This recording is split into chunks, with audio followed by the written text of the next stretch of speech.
When my sister brought home her fifth baby, my parents decided my career was the price of family loyalty. "We are so proud of Abigail for taking a sabbatical to be Jessica's full-time nanny," my mother announced to a room full of clapping relatives. I looked down at my plate, my hands shaking, and said the one word I was never allowed to say in that house: no. By morning, their perfectly constructed lie began to shatter, and the multi-million-dollar secret they had been keeping from me was about to be projected on a 12-foot screen at the country club. My name is Abigail Hayes. I am 29 years old. And before I tell you exactly how I tore my family's empire down to the studs, please take a second to like and subscribe, but only if you genuinely connect with this story. Where are you watching from right now, and what time is it there? Drop a comment and let me know. The noise in my parents' upscale suburban dining room was deafening. My older sister Jessica had just brought home baby number 5, and my mother Brenda had hired a premium catering service to celebrate the occasion. It was not just a family dinner. It was a high society spectacle designed to show off their wealth to the extended family. Servers in crisp white shirts circulated with silver trays of prosciutto-wrapped asparagus miniature crab cakes and incredibly expensive champagne. The dining room itself was a monument to my parents' obsession with appearances, featuring a massive mahogany table, crystal chandeliers, and floor-to-ceiling windows that looked out over a manicured, perfectly green lawn. I sat at the far end of the table, nursing a dull headache and a glass of sparkling water. I was exhausted. I worked as a junior financial analyst at a mid-sized accounting firm downtown, which really meant I worked 60 hours a week, crunching numbers, auditing spreadsheets, and doing the heavy lifting while senior partners took the credit. I had driven to my parents' house straight from the office wearing my standard gray work suit, feeling entirely out of place among my aunts, uncles, and cousins who were dressed like they were attending a country club gala. Across from me, my brother-in-law Tyler was loudly explaining his latest business venture to my uncle. Tyler called himself an entrepreneur. In reality, he was a chronically unemployed dreamer who jumped from one failed startup to another, burning through cash while producing absolutely nothing of value. Last year, he was launching a revolutionary cryptocurrency platform that collapsed in 3 months.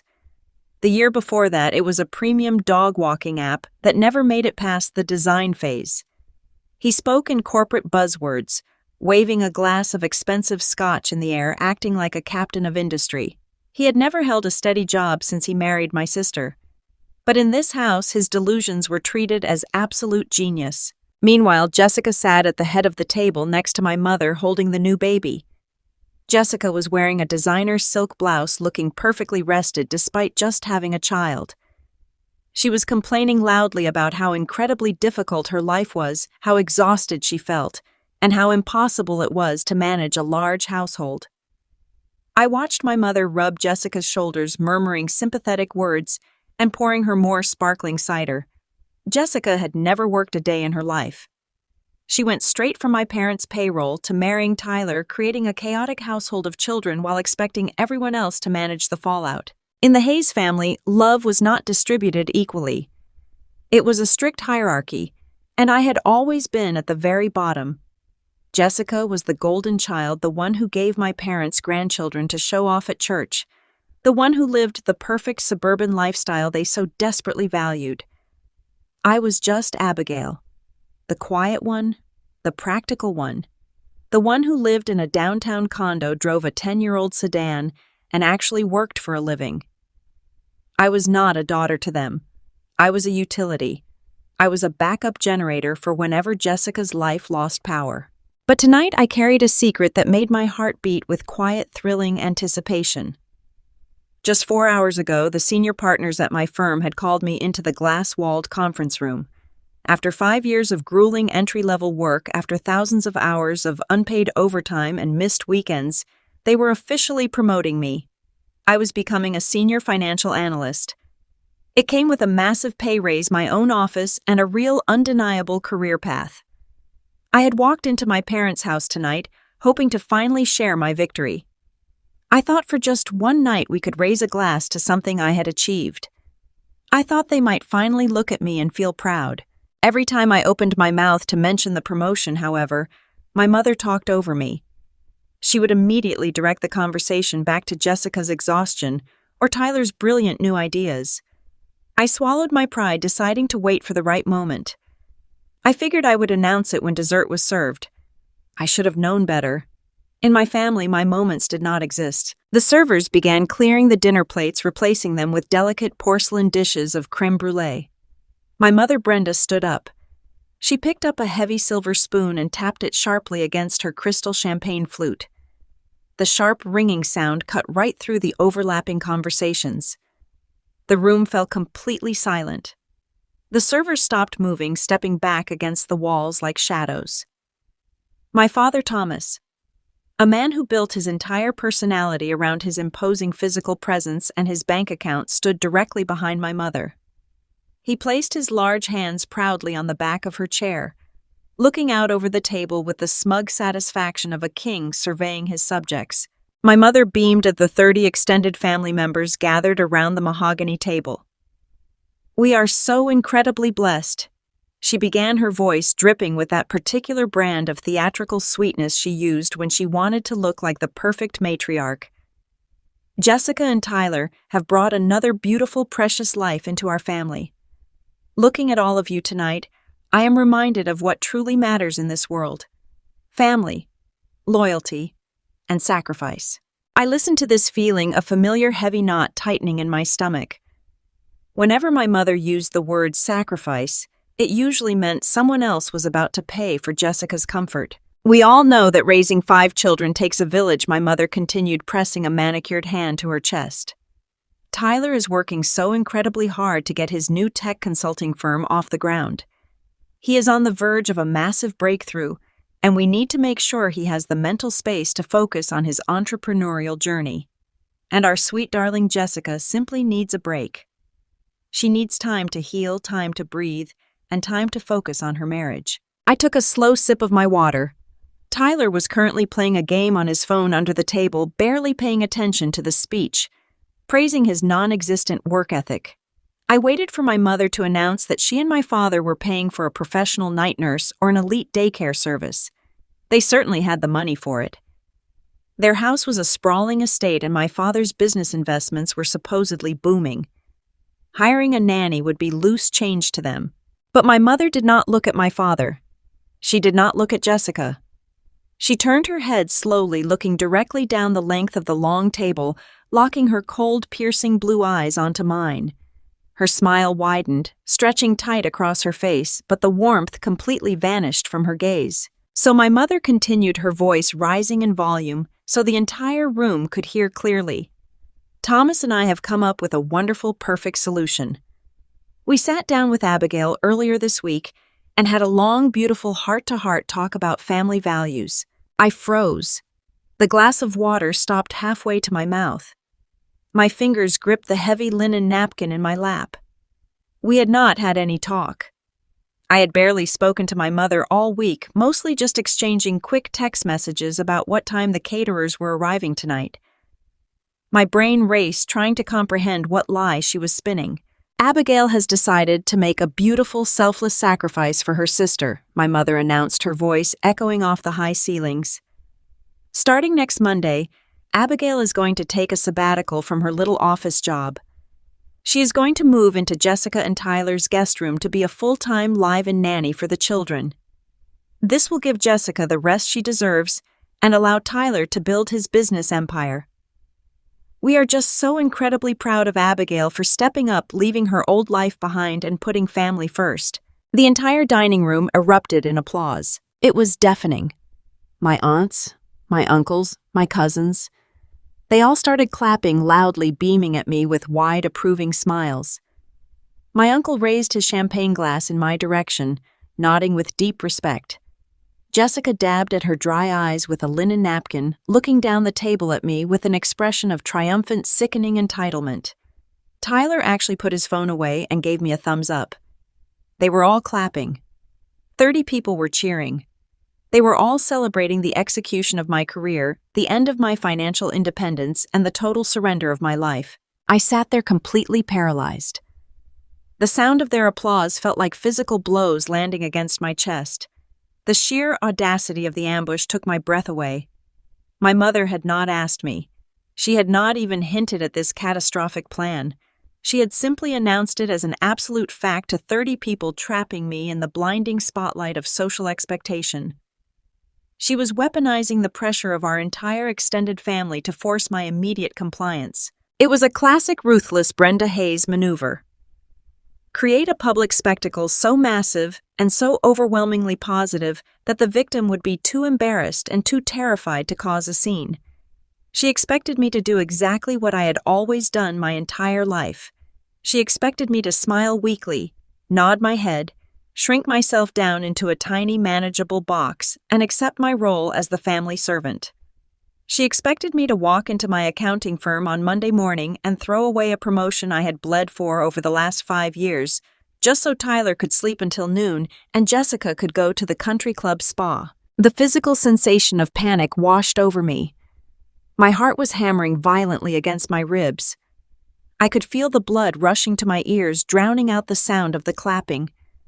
For a fraction of a second, the old conditioned part of my brain told me to just nod. It told me to agree to keep the peace to avoid the terrifying wrath of my parents. But then I thought about the glass-walled conference room.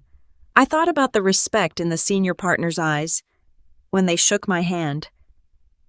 I thought about the late nights, the cold coffee, the sheer agonizing effort it took to build a life that was entirely my own. Something inside me snapped cleanly in half. The desperate lifelong need for my parents' approval vanished, replaced by a sudden absolute clarity. A person can only be shoved into a corner for so long before they realize they have nowhere left to go but straight forward through the people pushing them. I did not smile. I did not nod.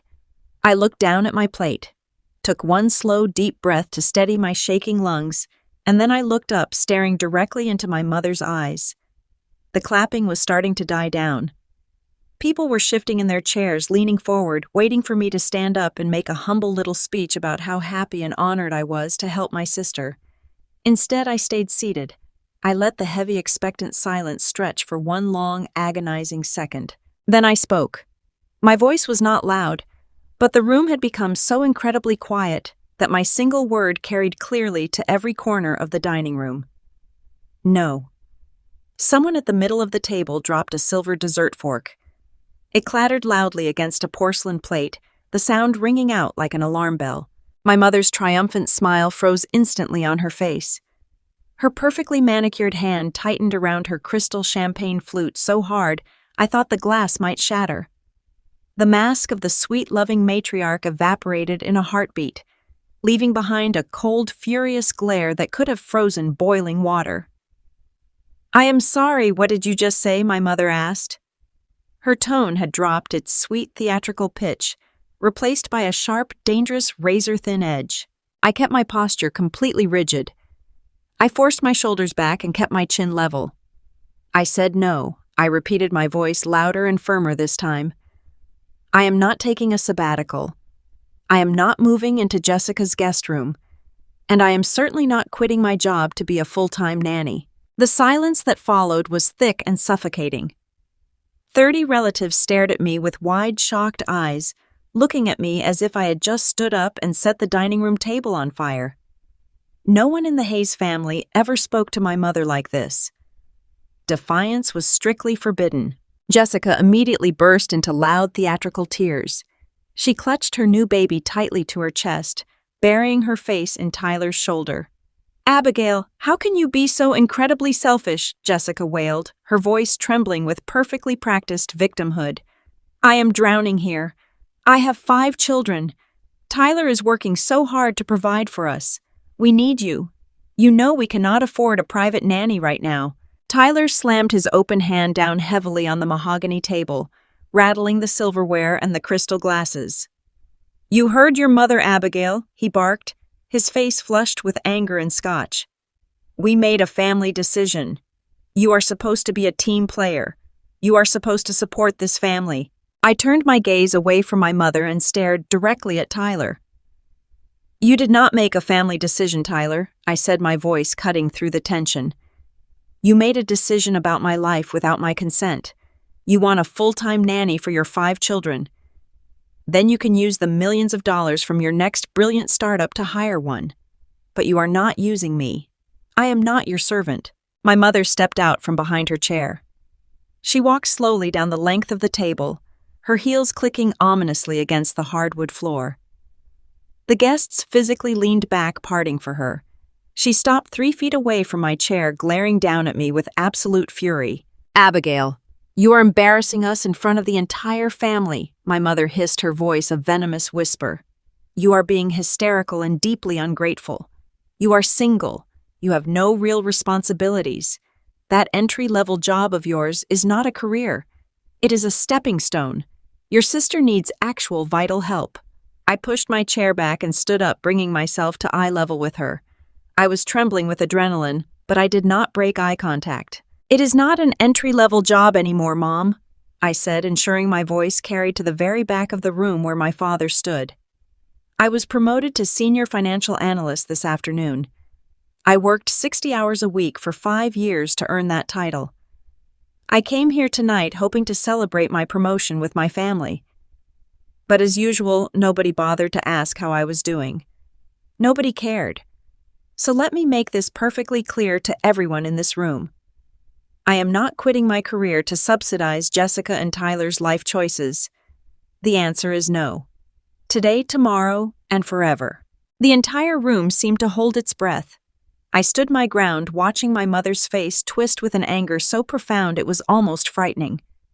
Behind her at the head of the table, my father Thomas took a slow, heavy step forward, his face turning a dangerous shade of crimson as he prepared to deliver a threat that would change our lives forever. My father did not raise his voice. He never had to. Thomas Hayes was a man who had spent 40 years building a lucrative corporate career by mastering the exact tone and posture required to make other people feel incredibly small. He stepped out from behind my mother and walked slowly toward the side of the long mahogany dining table. The heavy gold signet ring on his right hand tapped rhythmically against the polished wood. Every single relative in the room held their breath. You could hear the faint hum of the expensive refrigerator in the kitchen, and nothing else. He looked down at me with an expression of profound, chilling disappointment. He did not look like a father looking at his daughter. He looked like a frustrated executive dealing with an insubordinate entry-level employee. "You think a promotion changes anything, Abigail?" he asked, his voice smooth and terrifyingly calm. "You think a slight bump in your salary and a meaningless title at a mediocre accounting firm suddenly grants you the right to dictate terms to this family? You think being a senior financial analyst makes you untouchable?" I kept my spine straight, refusing to shrink back into my chair, though my heart was pounding so hard I could feel it in my throat. "I earned that title," I said, keeping my voice just as level as his. "I worked 60-hour weeks for 5 years to build my independence. I am not throwing my life away to be an unpaid servant." My father let out a short, harsh breath that was entirely devoid of humor. "Independence," he repeated, rolling the word around in his mouth like it was a foul-tasting joke. He unbuttoned his tailored suit jacket and crossed his arms over his chest. "Let us talk about your so-called independence, Abigail. Let us talk about the roof over your head." A sudden sharp spike of ice shot straight down my spine. I knew exactly where he was going, and the sheer cruelty of it paralyzed me. For the last 4 years, I had been living in a beautiful, historic downtown condo. It was my sanctuary. It had exposed brick walls, tall windows that let in the morning light, and it was the first place that had ever truly felt like home. I loved that condo. I had painted the walls myself. I had spent my weekends fixing the leaky plumbing and upgrading the fixtures. But I did not own it. My parents owned it. Or at least that was the arrangement they had presented to me when I graduated from college. They told me they had purchased it as an investment property and offered to let me rent it. I paid $2,000 a month market rate directly into their bank account on the first of every single month. I had never missed a payment. I treated it like a straightforward tenant and landlord relationship. I honestly believed it was a mutually beneficial arrangement. I was terribly naive to believe my parents ever did anything without strings attached. "You seem to have forgotten who owns the 4 walls keeping you warm at night," my father said, his voice dropping into a deadly quiet register.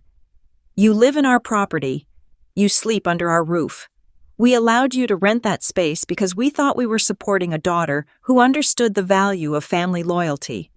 We thought we were nurturing a team player. But if you refuse to act like a member of this family, then you do not get to enjoy the benefits of this family." I stared at him, my mouth suddenly completely dry. "Dad, I pay rent," I said, my voice finally betraying a slight tremor. "I pay market rate.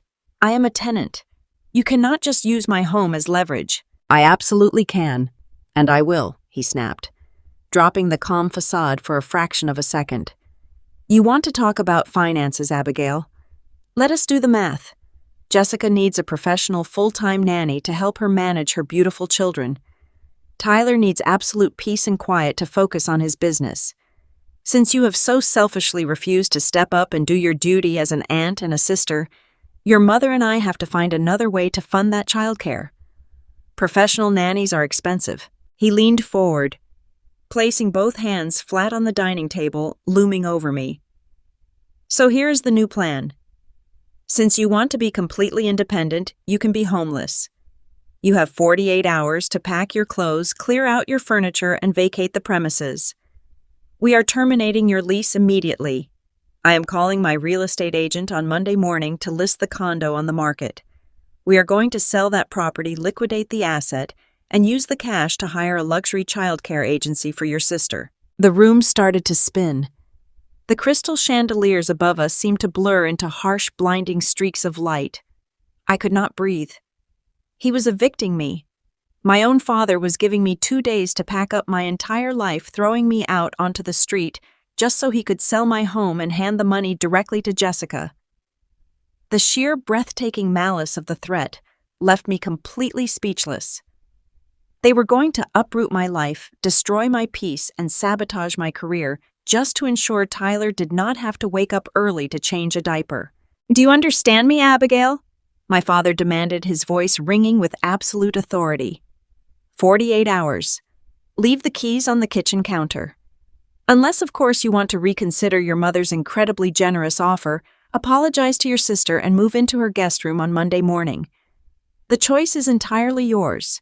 I looked desperately around the dining table. I looked at my aunts, my uncles, my cousins. I looked for a single face that showed an ounce of shock, a single person who might stand up and say this was going too far. Nobody moved. My aunt avoided my gaze, suddenly very interested in her linen napkin. My uncle took a slow sip of his wine, looking completely detached. They were entirely complicit in their silence. They knew how the hierarchy of the Hayes family worked. You never crossed Thomas, and you never ever went against Jessica. Right on cue, Jessica began her performance.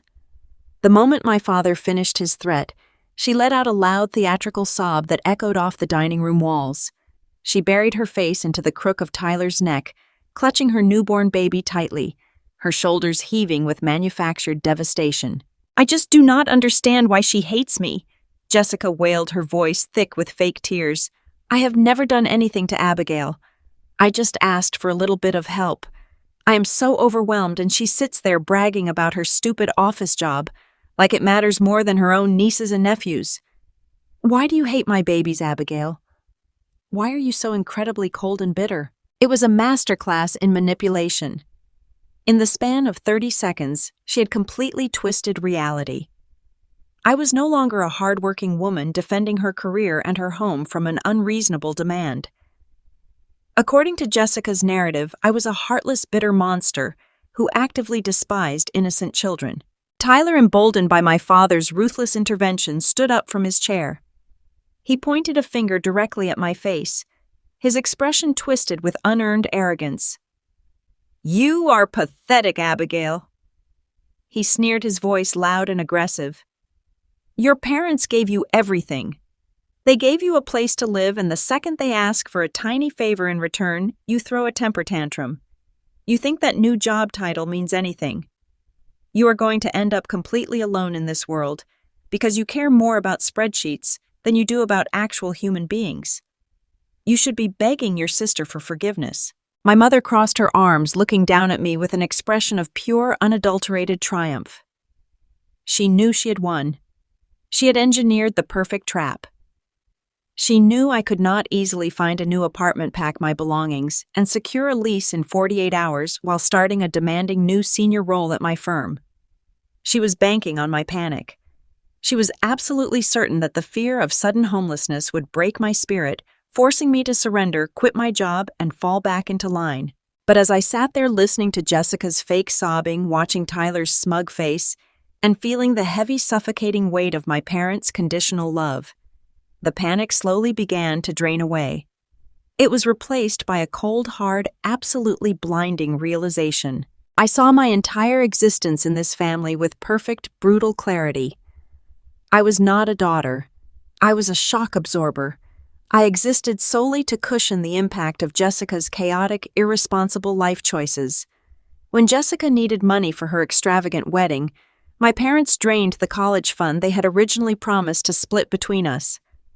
When Tyler wrecked his car driving under the influence 3 years ago, I was the one forced to co-sign a loan for his new truck, because his credit was completely destroyed.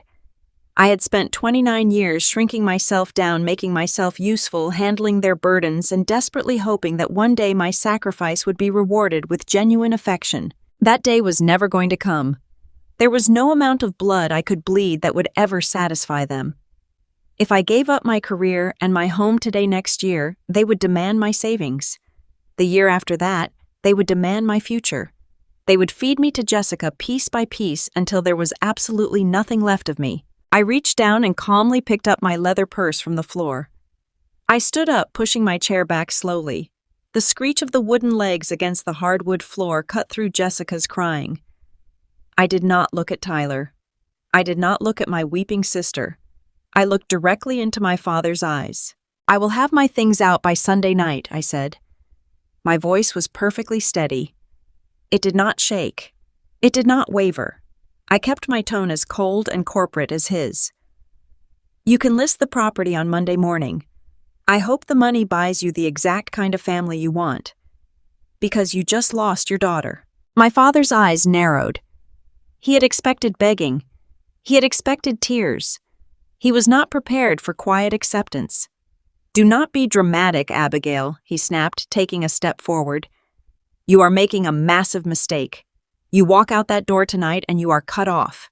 No financial support, no family holidays. You are entirely on your own. I have always been on my own." "Dad," I replied softly. I just finally stopped pretending otherwise. I turned my back on the entire room. I did not run. I walked at a slow, deliberate pace toward the heavy oak front door of my parents' house. I could feel 30 pairs of eyes burning into my back. I heard my mother call my name, her voice laced with sudden, sharp uncertainty, but I did not stop. I did not turn around.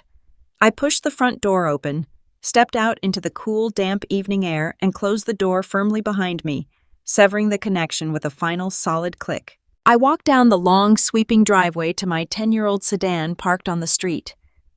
I unlocked the door, slid into the driver's seat, and gripped the steering wheel. I sat there in the quiet darkness for a very long time. The streetlights cast long gray shadows across the dashboard. The reality of what had just happened crashed down on me like a physical weight. I had 48 hours to pack my entire life. I had to find a storage unit, book a moving truck, find a temporary hotel, and somehow show up on Monday morning ready to excel in my new senior analyst role. The logistics were terrifying. The betrayal was absolute. A single tear slipped down my cheek, hot and stinging against the cold air. Then another followed. I leaned my forehead against the steering wheel and allowed myself exactly 5 minutes to cry. I cried for the parents I never truly had. I cried for the sister who viewed me as disposable labor. I cried for the home I loved and was about to lose. But when the 5 minutes were up, I wiped my face with the back of my hand. I started the engine. The radio flickered to life, playing a soft, low melody. I shifted the car into gear and pulled away from the curb, leaving the massive, glowing estate behind me. I was devastated, completely and utterly shattered. But beneath the devastation, A small, fierce spark of defiance was beginning to take root. They thought they had backed me into a corner. They thought stripping me of my home would leave me powerless. They had no idea that breaking every tie was the very thing that was going to set me free. I drove toward the downtown skyline, mentally calculating my next moves, unaware that by tomorrow morning, everything I thought I knew about my apartment, my parents' finances, and my entire history was about to be blown completely out of the water. I woke up on Sunday morning before the sun even crested the downtown skyline. My eyes snapped open, and for a fraction of a second, I felt the normal, quiet comfort of my own bed. Then the memory of the dining room crashed over me like a wave of freezing water. The applause from my relatives, the smug look on my sister Jessica's face, the terrifyingly calm voice of my father giving me exactly 48 hours to pack up my entire life and vacate the only home I had ever truly loved. I sat up abruptly, my chest tightening with a fresh surge of panic. I looked around my bedroom at the exposed brick wall I had spent an entire weekend sealing, at the vintage brass lamps I had hunted down at a local estate sale, and at the careful, quiet life I had built piece by piece away from my family. The digital clock on my nightstand glowed a neon red. It was barely 6 a.m. The countdown in my head was already ticking away the seconds. By tomorrow evening, my father intended to lock me out, throw my belongings onto the curb, and list this condo on the real estate market. The sheer logistical nightmare of the situation began to suffocate me. I was a junior financial analyst stepping into a demanding new senior role tomorrow morning. I could not be homeless.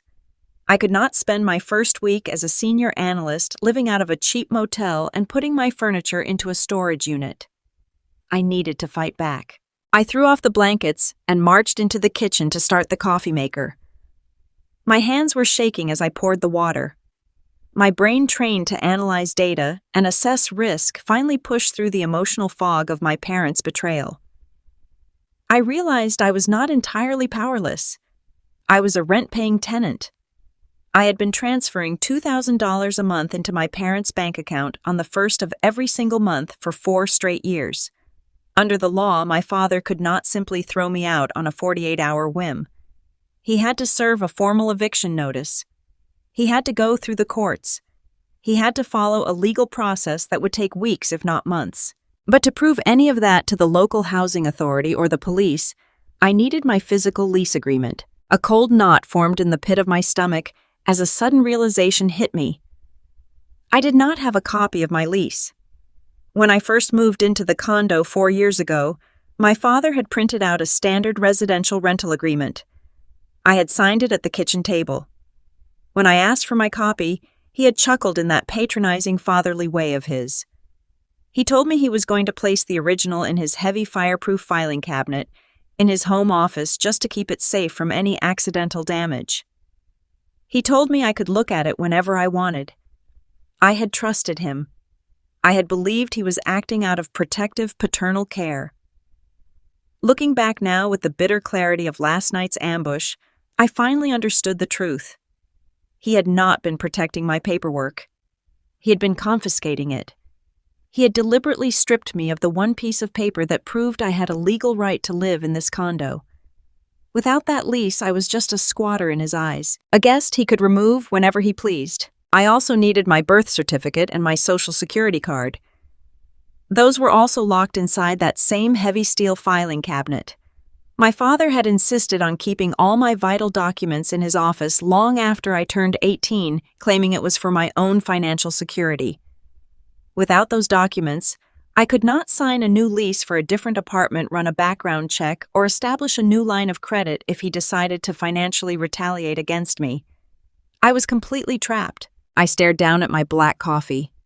I needed those documents. I needed them today. Tomorrow morning would be too late.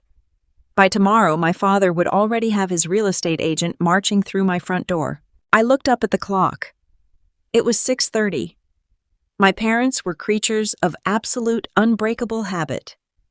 Every single Sunday morning, Thomas and Brenda Hayes drove their silver Mercedes to the 9 o'clock service at Grace Fellowship, the massive community church, where they sat in the third row to ensure all the right people saw their attendance. After the service, They always drove straight to the Oak Ridge Country Club to have a lavish brunch with my father's business associates. It was a weekly routine built entirely around networking and social visibility. They never deviated from the schedule. They would leave the house at 8:30, and they would not return until at least 1 in the afternoon. That gave me a 4-hour window to break into my own childhood home and steal back my life. I dug through my hallway catch-all bowl until my fingers brushed against a small tarnished brass key. It was the emergency spare key to their side door. I had kept it on my keychain for years, completely forgotten until this exact moment. I threw on a pair of dark jeans and a plain black sweater, pulled my hair into a tight ponytail, and grabbed my purse. The drive out to the suburbs felt like navigating a bad dream. The Sunday morning traffic was light, the streets quiet and peaceful. As I turned into my parents' upscale neighborhood, the grand colonial houses sitting far back on their manicured green lawns looked like monuments to a perfect, completely fictional American dream. I did not pull into their long, sweeping driveway. Instead, I parked my 10-year-old sedan 2 streets over, pulling into the shadow of a large oak tree. I did not want my car visible to any neighbors who might mention my visit to my mother. I walked the 2 blocks quickly, the crisp morning air doing nothing to calm the frantic hammering of my heart. I slipped down the narrow side path bordered by my mother's award-winning rose bushes. I reached the side door, slid the brass key into the lock, and turned it. The deadbolt clicked open with a heavy metallic thud. I pushed the door open and stepped inside, holding my breath. The house was completely silent.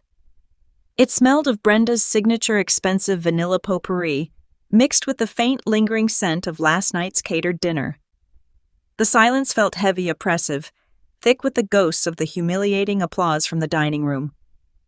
I stood in the hallway for a moment, listening intently for any sound, terrified that they might have skipped church today. But the house was entirely empty. I moved swiftly past the kitchen and the living room, heading straight down the long corridor toward the back of the house. My father's home office was located at the very end of the hall behind double mahogany doors. It was a room I had been strictly forbidden from entering as a child. Even as an adult, I had rarely crossed the threshold. It was Thomas Hayes' undisputed territory. I turned the heavy brass handle and pushed the doors open. The office was exactly as imposing as I remembered. Dark wood paneling covered the walls. A massive leather executive chair sat behind a sprawling mahogany desk that looked more like a fortress than a workspace. The walls were lined with framed certificates, country club golf tournament photos, and pictures of him shaking hands with local politicians. There were no family photos in this room. This space was dedicated entirely to his ego and his empire. In the far corner of the room stood the filing cabinet. It was a wide 4-drawer, lateral cabinet made of thick, heavy steel. It looked incredibly secure. I walked across the plush carpet and pulled on the polished chrome handle of the top drawer. It did not budge. The cabinet was locked. Panic flared hot and sharp in my chest. I had not anticipated a locked cabinet. I jiggled the handle again, hoping it was just stuck, but the internal locking mechanism was firmly engaged. I stepped back, running a trembling hand over my face. I could not break into a steel cabinet without industrial tools. I was going to lose my condo. I was going to be homeless. Then a distant childhood memory sparked in the back of my mind. When I was 10 years old, I had been sitting on the floor of the hallway playing with my dolls while my father was working in his office with the doors left slightly ajar. I had watched him finish a phone call, lock the filing cabinet, and then reach his hand underneath the heavy center drawer of his mahogany desk. I remembered the distinct sound of a small strip of tape being pressed against wood. He was a man who hated carrying keys in his tailored suit pockets. He always hid things exactly where he needed them. I dropped to my knees on the carpet and crawled under the massive mahogany desk. It was dark, smelling of lemon wood polish and old leather. I reached my hand up, feeling blindly along the rough, unfinished wood on the underside of the center drawer. My fingers traced the edges, moving slowly, deliberately. Just as I was about to give up, my fingertips brushed against a small, textured piece of duct tape. My heart leaped. I dug my fingernail under the edge of the tape and pulled. a tiny silver key dropped right into the palm of my hand. I scrambled out from under the desk and rushed over to the steel filing cabinet. My hands were shaking so violently I dropped the key on the carpet. I cursed under my breath, snatched it up, and guided it into the small circular lock at the top right corner of the cabinet. I turned it. A satisfying heavy click echoed through the quiet office. I pulled the top drawer open. The smooth metal glided effortlessly on its tracks. The drawer was packed tight with meticulously organized green hanging folders. My father was fiercely organized. The plastic tabs were labeled in neat block letters. Tax returns, insurance policies, vehicle titles, country club dues. I quickly scanned past them. I pulled open the second drawer. Investment portfolios, retirement accounts, Jessica's college fund, Tyler's business loans. Seeing the file for Tyler's business loans made my stomach churn with fresh anger. My father was willing to fund my brother-in-law's endless disastrous failures, but he was perfectly happy to throw me out on the street to pay for a nanny. I pushed the anger down and focused on the task. I pulled open the third drawer. This one was labeled Personal and Vital Records. I let out a long breath of relief. I flipped quickly through the hanging folders until I reached the section alphabetized under H. I found the folder clearly labeled Hayes Abigail. I pulled it completely out of the drawer and set it on the pristine surface of my father's desk. I opened the folder. Sitting right on top was my original birth certificate and my Social Security card. Beneath them was a thick, stapled packet of paper. The residential lease agreement for the downtown condo. I picked it up, my hands trembling as I saw my own signature at the bottom of the final page alongside my father's. It explicitly stated the terms of my tenancy, the monthly rent amount, and the legal requirement for a formal 30-day notice of eviction. This was my shield. This was the armor I needed to stop him from tossing my life onto the sidewalk tomorrow morning. I folded the documents carefully and shoved them deep into the bottom of my leather purse. I felt a massive wave of adrenaline and relief wash over my entire body. I had done it. I had outsmarted them. I was safe. I grabbed the green hanging folder to return it to the cabinet, eager to get out of the house before they somehow decided to come home early from the country club. I slid the empty folder back into its proper place between the others. I grabbed the chrome handle of the heavy steel drawer and pushed it inward to close it. The drawer rolled smoothly for a few inches, and then it suddenly stopped with a harsh metallic scrape. I pushed harder, assuming the track had simply caught on a misaligned folder. The drawer refused to close. It was jammed against something wedged deep in the very back of the cabinet. Frustrated, I pulled the drawer all the way out to its maximum extension. The drawer was deep designed to hold legal-sized documents. I leaned over the top edge and peered into the dark gap at the very back of the metal casing. The hanging folders were packed so tightly I had to use both hands to shove them forward, creating a small space to see what was causing the jam. Tucked entirely behind the metal suspension rails, deliberately hidden from plain view, was a thick, heavy cardstock folder. It had slipped off the track and wedged itself diagonally against the back wall of the steel cabinet, preventing the drawer from sliding shut. It was not a standard green hanging folder. It was a bright, deep, unmistakable crimson red. I frowned, reaching my hand into the narrow, dusty gap. My fingertips grazed the edge of the heavy cardstock. I pinched the corner and pulled upward, wrestling the thick folder out from behind the metal tracks. It was incredibly heavy, stuffed with what felt like hundreds of pages of documentation. I stood back up, holding the crimson folder in the morning light filtering through the office window. The front cover featured a large embossed seal from an estate law firm located in downtown Seattle. A white label had been affixed to the center of the crimson cover. My father's neat block handwriting was printed clearly across the label in thick black ink. The label read, Abigail Grandad's Irrevocable Trust. My breath caught in my throat. I stared at the label, completely frozen, my mind struggling to process the words printed right in front of me. Irrevocable Trust. Grandad. My grandfather had passed away 5 years ago, leaving his entire estate to my parents, or so they had loudly claimed at the time.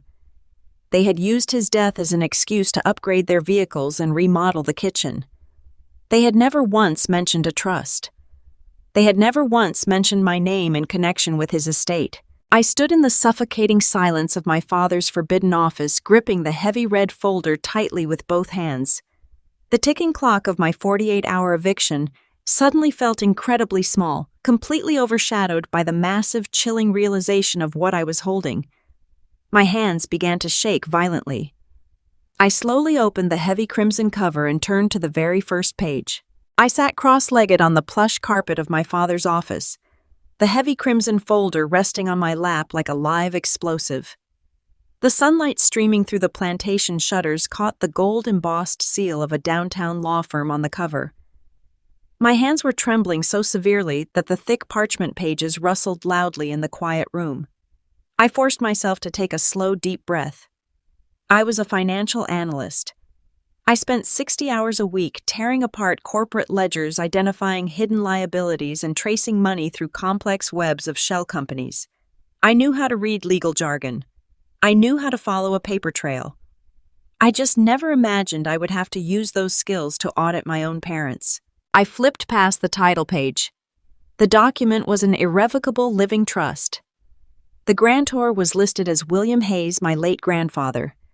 The appointed trustees were Thomas and Brenda Hayes, and the sole exclusive beneficiary was Abigail Marie Hayes, me.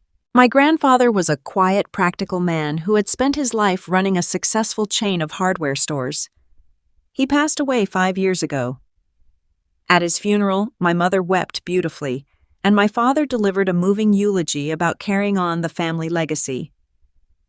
Shortly after the burial, they announced that Granddad had left his entire estate to them, consolidating the family wealth.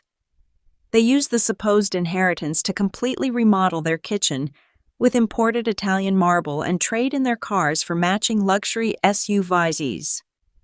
They had looked me right in the eye, told me Granddad loved me, and handed me a small silver locket from his belongings as a keepsake.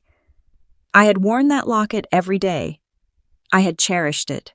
Now, staring at the crisp, notarized pages, the scale of their deception began to crystallize. Section 4 of the trust dictated the terms of distribution. It explicitly stated that the trust corpus was to be maintained by the trustees for my health, education, and welfare until I reached the age of 25. Upon my 25th birthday, the trust was to be dissolved, and all assets were to be transferred fully and directly into my name. I turned to Schedule A, the inventory of real property. My blood ran completely cold. Listed right there, complete with the parcel number, tax assessment, and the exact street address, was the downtown condo. My condo. The sanctuary I had lived in for the past 4 years.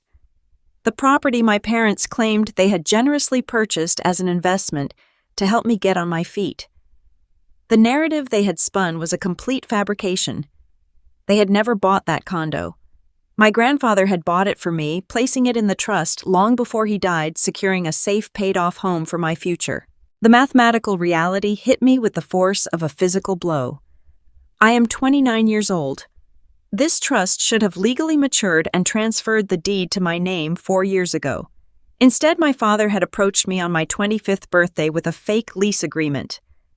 For 48 consecutive months, I had faithfully transferred $2,000 of my hard-earned salary directly into Thomas Hayes' personal checking account. I had paid my own parents $96,000 to live in a property that I rightfully owned. They had watched me skip meals, cancel vacations, and work exhausting overtime shifts to ensure I never missed a rent payment. They had gladly taken my money every single month, depositing my paycheck, while knowing they were illegally profiting off their own daughter. And last night my father had threatened to evict me from my own home and sell it out from under me to pay for Jessica's nanny. A wave of nausea washed over me. I pressed my hand against my mouth, fighting the urge to be sick right there on the Persian rug. How had they managed this? The law firm managing the trust would have required documentation to prevent the asset transfer upon my 25th birthday. My eyes scanned the remaining pages frantically. Near the back of the folder, I found a separate addendum. It was a formal waiver of distribution. The document stated that Abigail Marie Hayes, being of sound mind and legal age, voluntarily requested that the trust remain intact, and that Thomas and Brenda Hayes retain full administrative control indefinitely. I stared at the bottom of the page. There, sitting above a solid black line, was my signature. Except it was not my signature. The loops were slightly too stiff, the pressure of the pen too uniform. It was a careful, calculated forgery. Someone had traced my handwriting from another document. My own parents had committed felony fraud to steal my inheritance. My gaze drifted to the notary stamp pressed firmly in the lower right corner. The ink was slightly faded, but the name was perfectly legible. Patricia Rollins, my mother's tennis partner. The woman who sat in the front row of our church every Sunday. She had illegally stamped a forged legal document to help her best friend steal from a young woman she had known since childhood. The corruption was not just isolated to my parents. It was a coordinated, deliberate conspiracy. But the worst discovery was yet to come. If they had hidden the real estate, I knew I had to check Schedule B, the liquid assets. My grandfather had been a frugal man who saved aggressively. I flipped to the bank statements attached to the back of the file. The trust account had originally held just over $400,000 in cash and conservative mutual funds. I traced the transaction history with my index finger, my heart hammering against my ribs. For the first few years after Granddad's death, the account remained mostly untouched, growing slowly with IAPO interest. Then I found a massive glaring withdrawal. 3 years ago, exactly 1 month after my 26th birthday, there was an outbound wire transfer for $350,000. The money had been moved from the trust into a joint checking account controlled by Thomas and Brenda. From there, the paper trail in the folder ended, but my memory filled in the horrifying gap. 3 years ago was the exact same month Jessica and Tyler had magically managed to buy their sprawling 5-bedroom suburban house. I remembered the housewarming party clearly. Tyler had stood on the massive back patio holding a craft beer, loudly bragging to everyone about his brilliant investment strategies and how his latest startup had finally paid off. Jessica had given a tearful toast thanking my parents for their incredible emotional support during the stressful home-buying process. Tyler had no brilliant investments. Jessica had no savings. Their entire lifestyle, the 5-bedroom house, the manicured lawn, the space they were now filling with a 5th child, had been entirely funded by my stolen inheritance. My grandfather had worked his entire life saving every penny, intending to give me a foundation for a secure future. He had seen how my parents favored Jessica. He had known I would always be treated as the spare child. The trust was his way of protecting me from their favoritism. And my parents had dismantled his final wish, stripped me of my financial security, and handed my entire future directly to the golden child. The sheer breathtaking malice of it all replayed in my mind. The dinner last night took on a monstrous new context. My mother demanding I quit my job to be Jessica's nanny was not just about blind favoritism. It was about control. It was about keeping me poor, exhausted, and completely dependent on them. If I worked a demanding corporate job, I might eventually hire a financial planner. I might eventually look into my grandfather's estate out of curiosity or a desire to invest. But if I was alive in nanny scrubbing floors and changing diapers for room and board, I would never have the time, the energy, or the resources to ask questions. And my father threatening to evict me and sell the condo made absolute horrifying sense now. They must have drained the remaining $50,000 from the liquid trust accounts. Jessica needed more money for her growing family, Tyler needed cash to fund his delusions, and the condo was the last remaining asset they could easily liquidate. They were literally planning to sell my own home, kick me to the curb, and hand the proceeds to Tyler so he could pretend to be a successful entrepreneur for a few more years. They needed to get me out of that condo quickly so they could process a sale or pull a home equity loan before I ever found out my name was actually on the original deed. I sat in the silent office surrounded by the scent of old paper and profound betrayal. For 29 years, I had believed there was something fundamentally wrong with me. I believed I was not smart enough, not pretty enough, not charming enough to earn my parents' love. I had accepted the leftover birthday cakes, the forgotten milestones, the constant draining demands to accommodate Jessica. I had internalized the narrative that I was a burden, a supporting character in the grand story of my sister's perfect life. I thought they simply loved her more. I never realized they were actively destroying me to build her up. The tears that had been threatening to fall completely evaporated.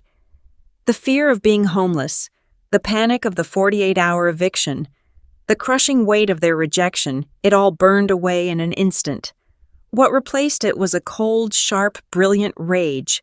It was a deeply clarifying anger, the kind that sharpens your vision and steady your hands. I was not the broken, helpless child they thought I was. I was a senior financial analyst.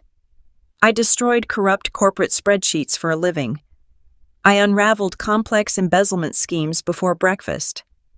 My parents thought they could steal my entire life, forge my signature, and bury the evidence in a locked drawer simply because they still viewed me as the quiet, obedient daughter who always said yes. They had vastly underestimated exactly who I had become. I carefully removed the trust documents, the forged waiver, and the bank statements from the crimson folder. I folded the thick stack of papers and slid them into my leather purse, tucking them safely right next to the original lease agreement and my birth certificate. I closed the empty red folder and wedged it back into the dark space behind the suspension rails exactly where I had found it. Let them think their secret was still safe in the dark.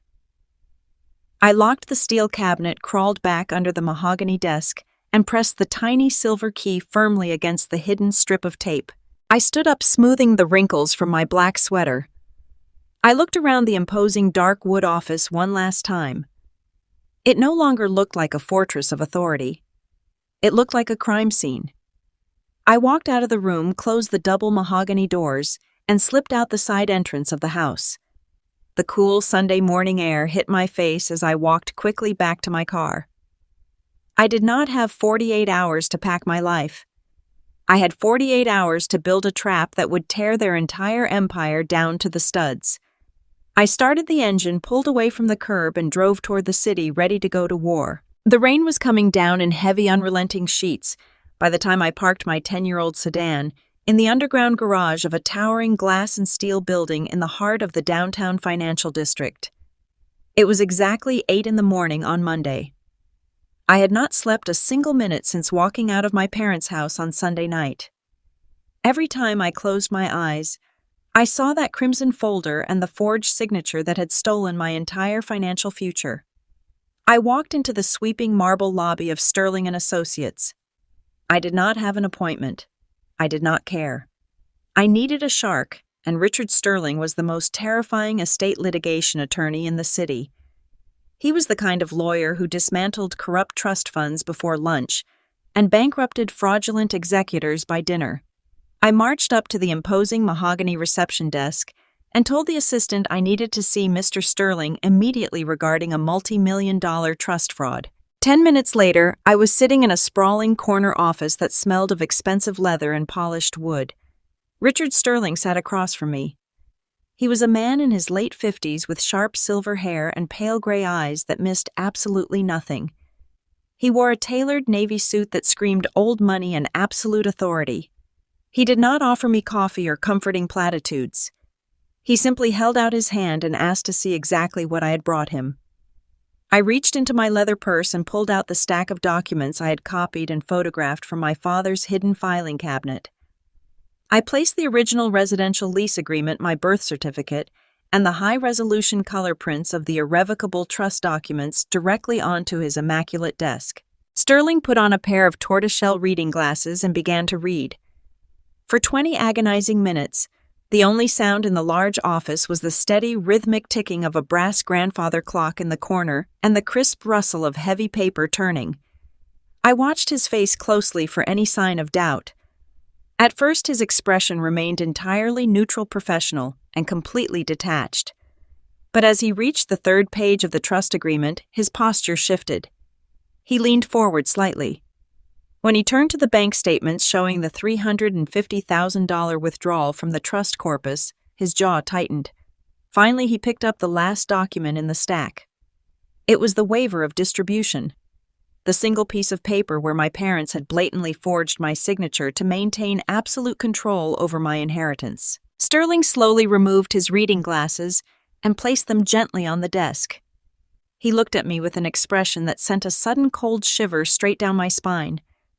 It was the look of an apex predator who had just smelled blood in the water. "Abigail," he said quietly, his voice a low rumble. "I have been practicing estate litigation for 30 years. I have seen every variety of family greed and manipulation imaginable. But the sheer brazen arrogance of what your parents have executed here is truly breathtaking. They did not just bend the rules of a fiduciary duty to suit their preferences. They have committed multiple counts of felony fraud, forgery, and grand larceny." He picked up the waiver of distribution again and pointed his heavy silver pen at the bottom right corner of the page. "The signature is a very clean forgery," he noted, tapping the paper.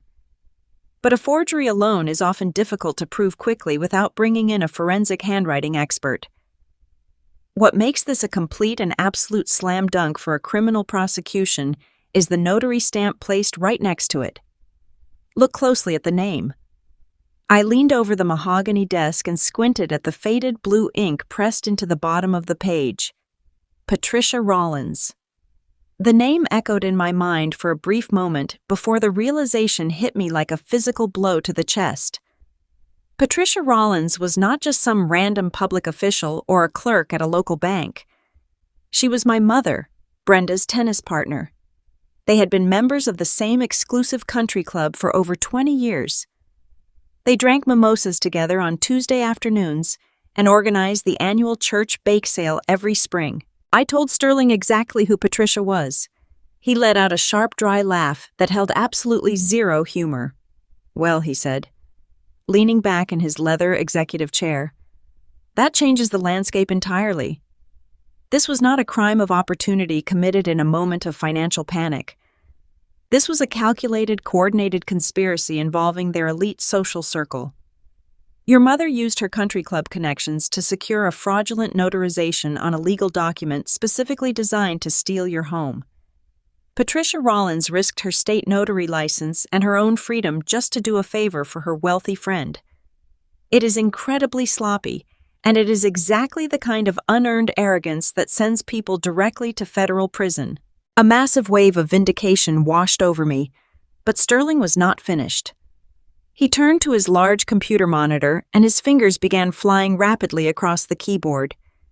"If they were brazen enough to drain $350,000 in cash for your sister's house," he murmured, his eyes scanning the glowing screen, "we need to see what they are currently doing with the real estate asset.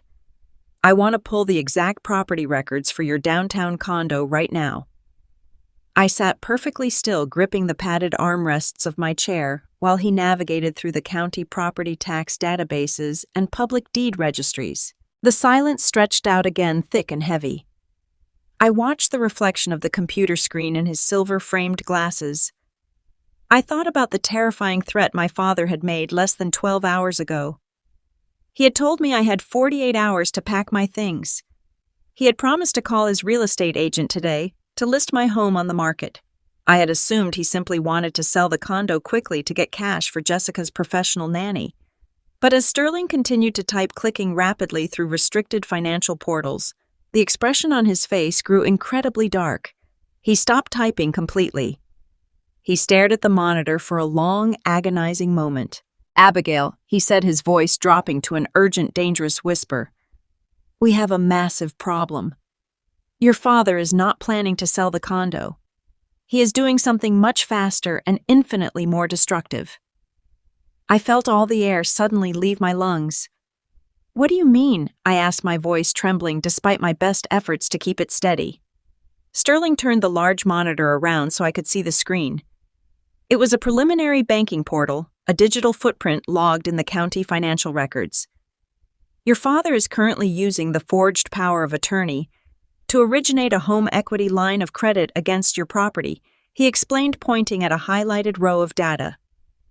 "A HELOC.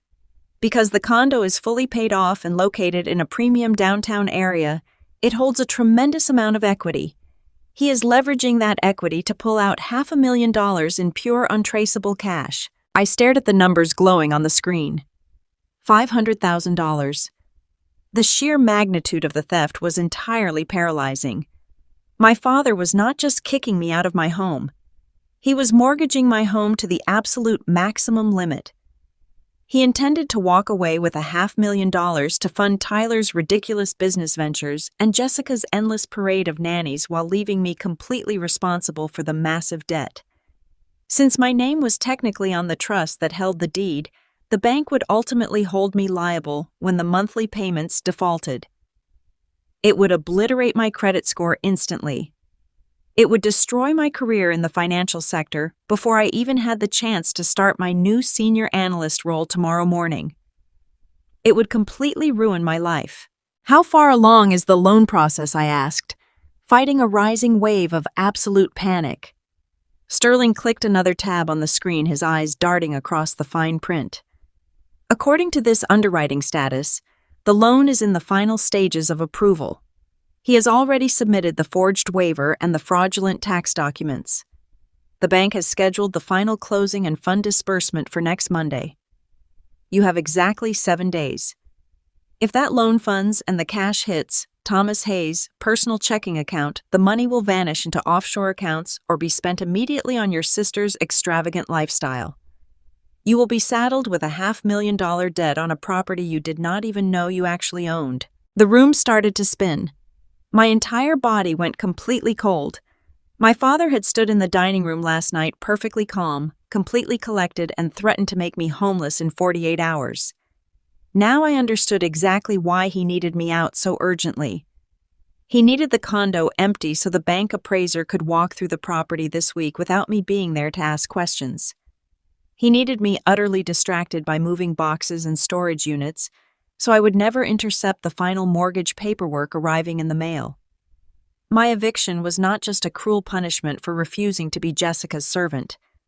It was the final necessary step in a $500,000 bank heist. I looked at Richard Sterling. My hands were shaking, but I forced myself to meet his piercing gray eyes. "Can we stop it?" I asked. "Can we freeze the loan before they steal everything I have left?" Sterling reached across his desk and closed the folder containing my documents. He folded his hands together, looking at me with the kind of ruthless determination that made him a terrifying force in a courtroom.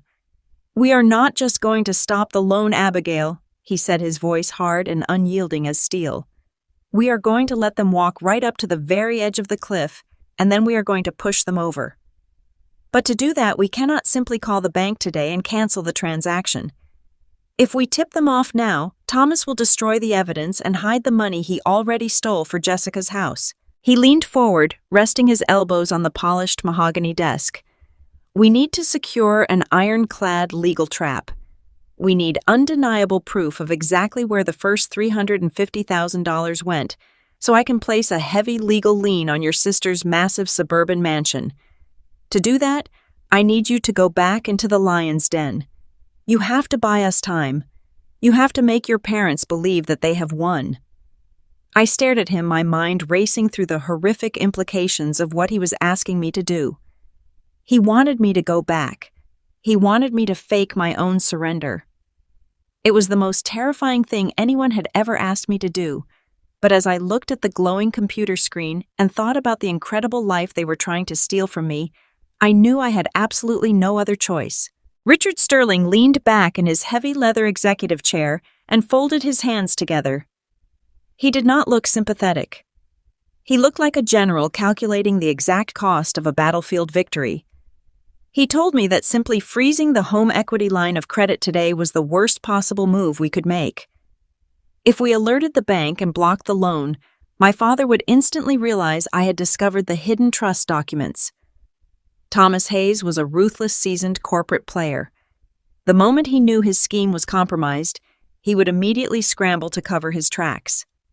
He would transfer the remaining liquid assets into offshore accounts, delete his financial emails, and manufacture a completely fabricated paper trail to justify the $350,000 he had already stolen for my sister. Sterling explained the brutal reality of estate litigation. To secure a legal lien against Jessica and Tyler's massive suburban house, we needed undeniable ironclad proof that my trust funds had been directly channeled into their down payment. We needed to show that Jessica was aware of the fraudulent source of the money, making her a complicit beneficiary of the crime. Without that hard evidence, the court might view the stolen funds as a messy family dispute trapping me in years of expensive, agonizing civil litigation, while my parents continued to live comfortably in their luxury lifestyle. I asked him how I was supposed to secure that kind of evidence if I was currently facing a 48-hour eviction notice. Sterling looked at me with cold, uncompromising gray eyes. "You cannot be evicted, Abigail," he said, his voice quiet but incredibly firm. "You have to go back inside. You must give them exactly what they demanded last night. You have to become the submissive, obedient daughter. You have to quit your rebellion, swallow your pride, and accept the role of the live-in nanny." A wave of physical revulsion crashed over me. My stomach violently rebelled at the mere thought of returning to that house and bowing my head to the people who were actively conspiring to ruin my life. I had spent my entire 29 years shrinking myself down to keep the peace. Last night, I had finally found my voice. I had finally stood up for my career and my dignity. Now my attorney was telling me I had to crawl back on my hands and knees and beg for the privilege of being their unpaid servant. "You want me to go back there and scrub their floors while they steal my inheritance?" I asked, my voice trembling with suppressed rage. "I want you to be a Trojan horse," Sterling replied smoothly. "Your father keeps his physical documents under lock and key, but arrogant men are notoriously careless with their digital security. Thomas likely leaves his personal laptop open on his home office desk. He probably leaves his iPad sitting on the kitchen counter. If you are living in that house, fetching their coffee and folding their laundry, you become entirely invisible to them. They will stop guarding their conversations. They will leave their devices unsecured. You need to gather bank routing numbers, email threads, and text messages proving their collusion. You can only do that from the inside." I closed my eyes and took a slow, shuddering breath. He was absolutely right. Wars were not won by throwing blind punches in the dark. They were won by enduring temporary, agonizing discomfort for the sake of a permanent, devastating victory. I told Sterling I would do it. I told him I would play the part perfectly. I immediately called the managing partner at my accounting firm. I fabricated a story about a sudden severe family medical emergency that required my full-time care. Because of my spotless 5-year record, they generously granted me 3 weeks of paid personal leave, promising my new senior analyst role would be waiting for me when I returned. I was not throwing away my career. I was just taking a tactical pause. I left Sterling's office and drove straight to my parents' estate. The afternoon sky had turned a dull, heavy gray, perfectly matching the suffocating dread building in my chest. I parked my 10-year-old sedan in the long, sweeping driveway, taking a moment to stare at the grand colonial facade of the house. I had to bury every ounce of my anger, my disgust, and my self-respect.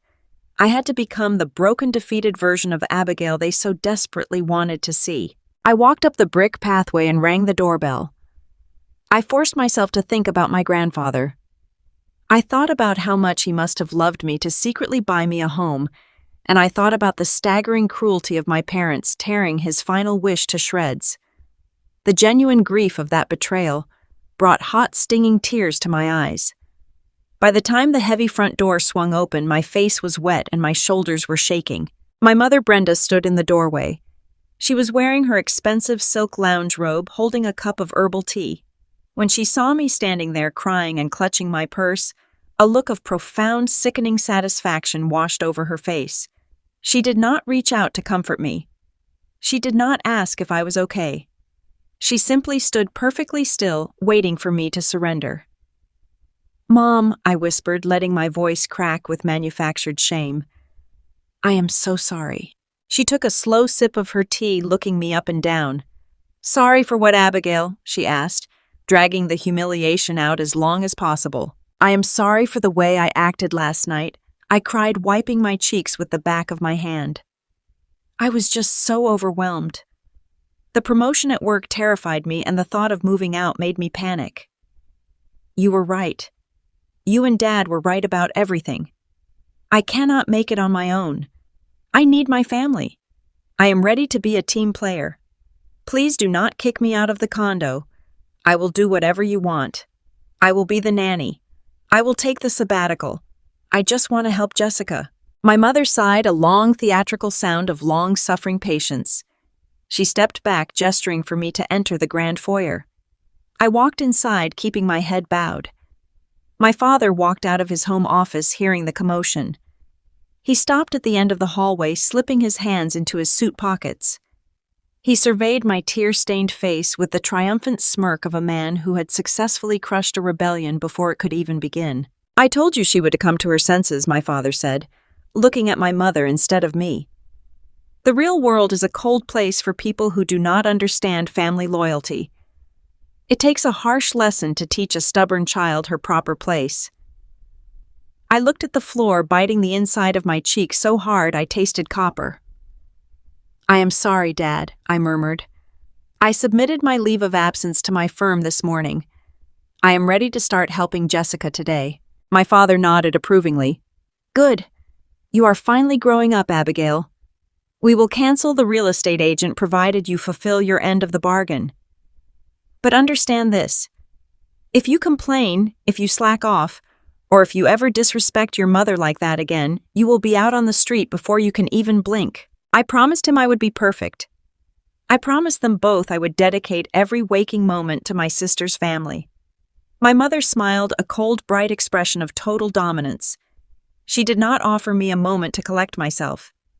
She did not offer me a glass of water or a chance to sit down. She immediately pivoted to the role of a commanding officer. "Excellent," my mother said briskly. "Jessica is completely exhausted today. Tyler had a very late night working on his networking strategies, so he is sleeping in.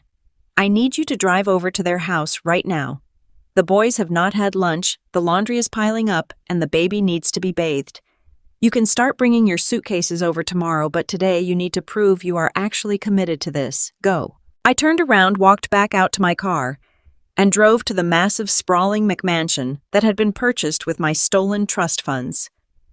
The drive took 20 minutes, but every single second felt like an eternity of suppressed rage. I pulled into their pristine driveway, parking behind Tyler's brand-new luxury truck. The truck he bought with money he did not earn, parked in front of a house he did not buy. I let myself in through the front door. The house was an absolute disaster zone.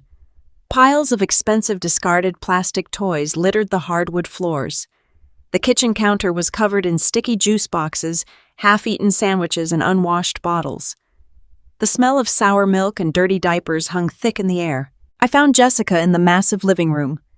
She was lounging on the premium white leather sectional sofa, wearing designer sweatpants, scrolling mindlessly through social media on her phone. The newborn baby was crying softly in a mechanical bassinet nearby. Two of her toddlers were fighting over a tablet on the rug, screaming at the top of their lungs.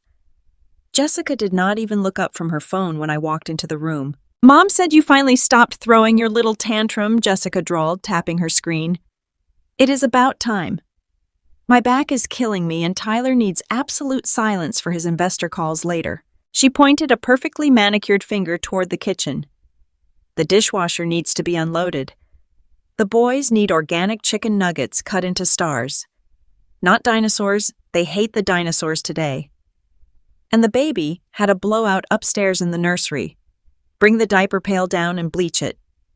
I cannot stand the smell." I looked at my sister lounging comfortably in a house paid for by my grandfather's love for me.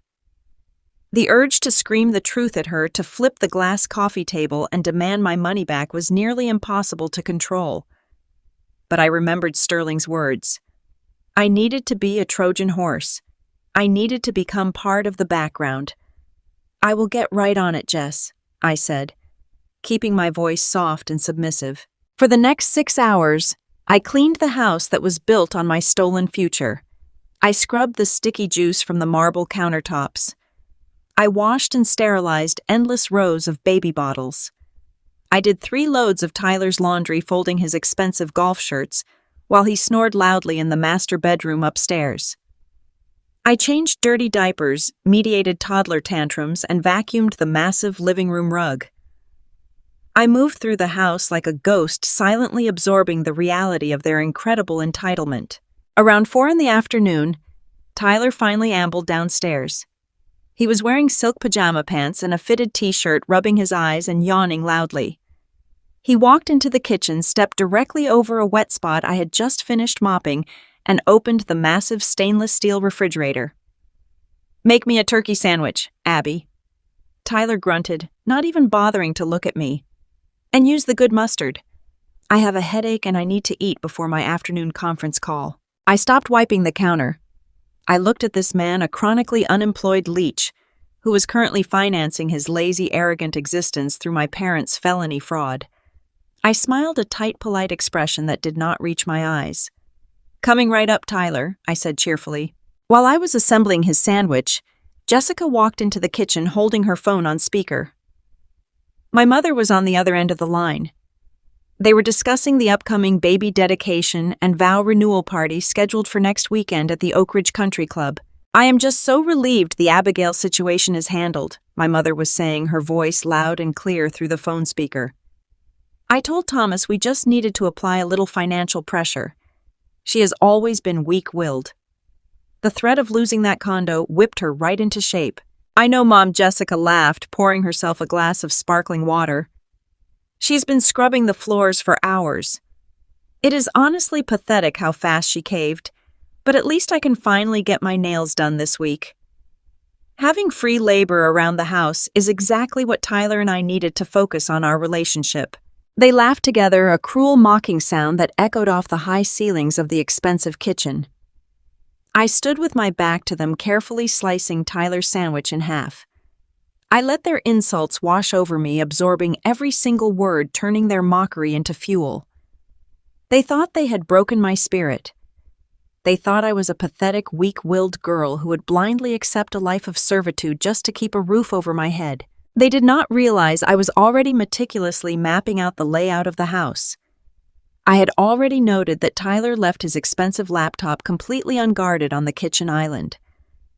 I had already memorized the location of Jessica's home office where she kept their banking documents. They thought they had secured a free nanny. They had absolutely no idea they had just handed the keys to their entire kingdom to the financial analyst who was going to systematically dismantle their lives. I handed Tyler his sandwich, smiled at my sister, and quietly went back to scrubbing their floors, waiting for the sun to go down so I could finally begin my work. The air inside my parents' massive colonial home was thick with the scent of expensive vanilla and lingering entitlement. It was Tuesday morning, exactly 36 hours since my father had threatened to throw me onto the street. I was currently on my hands and knees in the grand kitchen, aggressively scrubbing a scuff mark off the pristine white baseboards. The physical labor was demeaning, exhausting, and entirely deliberate. It was the perfect invisible cover. Brenda had left an hour ago for her weekly tennis match at the country club, wearing crisp white athletic gear and a smug expression of total victory. She had patted my cheek before walking out the door, praising me for finally learning the value of hard work. Thomas was upstairs, the rhythmic drumming of his shower echoing faintly through the ceiling as he prepared for a morning golf meeting. Jessica was comfortably asleep in her own sprawling McMansion across town, completely oblivious to the world. I was alone on the main floor. Sitting directly in the center of the vast granite kitchen island was my father's sleek silver iPad. Thomas Hayes was a man who operated on absolute arrogance. He genuinely believed that the walls of his expensive suburban fortress protected him from any scrutiny. He never used passcodes on his personal devices. He considered digital security an annoying inconvenience meant for lesser people. He was the undisputed king of his castle, and a king does not bother locking his drawers when he believes his subjects are completely thoroughly broken. I wiped my soapy hands on my worn denim jeans. My heart immediately began to hammer a frantic, chaotic rhythm against my ribs. The water was still running upstairs. I had maybe 10 minutes before my father stepped out of the shower and walked down the stairs to pour his morning coffee.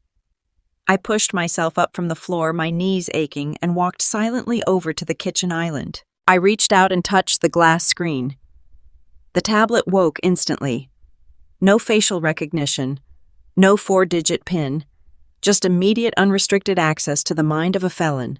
I did not have the luxury of browsing casually. I was a trained financial analyst. I spent 60 hours a week ripping apart corporate ledgers and isolating fraudulent data in massive corporate servers. I knew exactly how to query a database to find the buried bodies. I opened his primary email application, tapped the small magnifying glass icon in the corner, and typed 3 specific words into the search bar.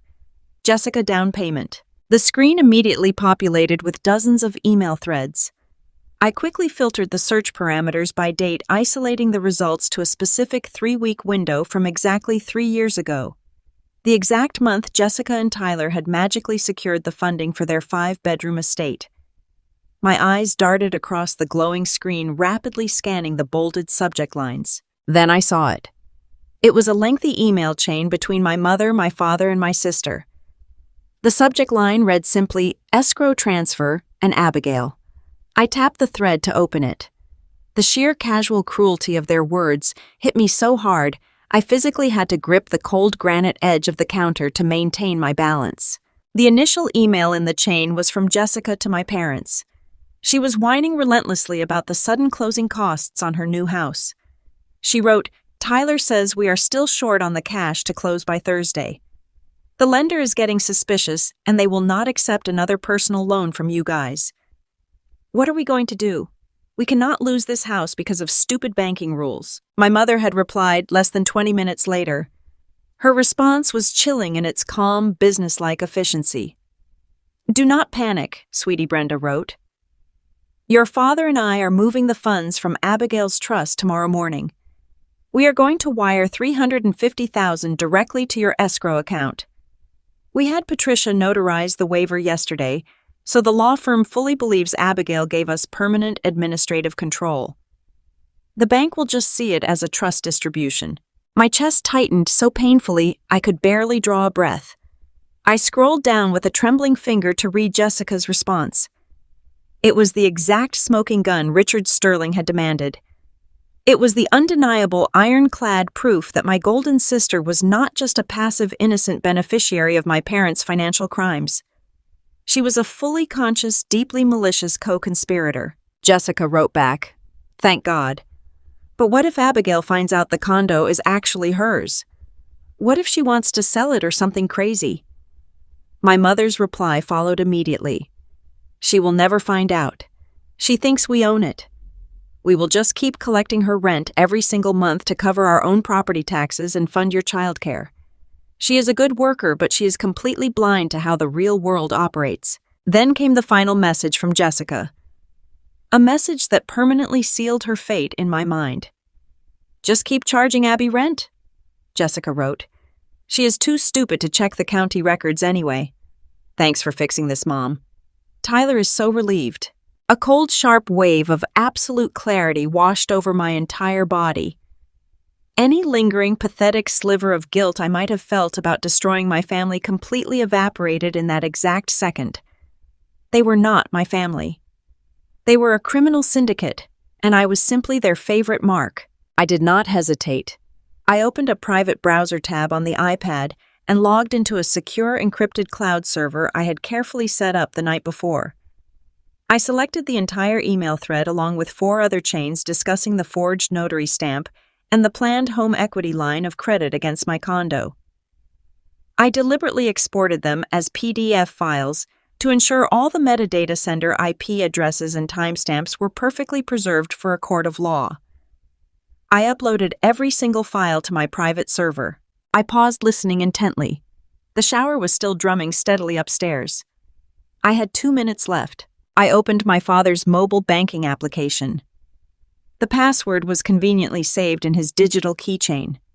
I quickly navigated to the historical transfer logs and located the exact routing numbers showing the stolen trust funds moving from the brokerage account directly into Jessica's escrow account. I took high-resolution screenshots of every single transaction and uploaded those images directly to the secure server as well. When the upload progress bar finally hit 100%, I methodically wiped the browser history, deleted the screenshots from the iPad photo gallery, and permanently cleared the recently deleted folder. I set the tablet back down on the granite counter, adjusting it to the exact millimeter of its original position. 30 seconds later, the water upstairs shut off. I grabbed my soapy sponge and dropped immediately back down to my hands and knees. When my father walked into the kitchen 15 minutes later, smelling of expensive sandalwood cologne and wearing a freshly pressed golf shirt, I was violently scrubbing a non-existent stain on the floorboards. He poured himself a cup of dark roast coffee, picked up his iPad, and walked right past me without saying a single word. He did not even look down. He had absolutely no idea that the quiet, broken daughter scrubbing his kitchen floor had just downloaded the entire devastating blueprint of his federal crime. By 1 o'clock that afternoon, I had fabricated a perfectly believable excuse to leave the suburban fortress. I texted my mother telling her I desperately needed to drive to the premium organic grocery store across town to buy the highly specific brand of pureed carrots Jessica demanded for the baby. Brenda texted back a thumbs-up emoji, adding a harsh reminder not to dawdle because the laundry was piling up.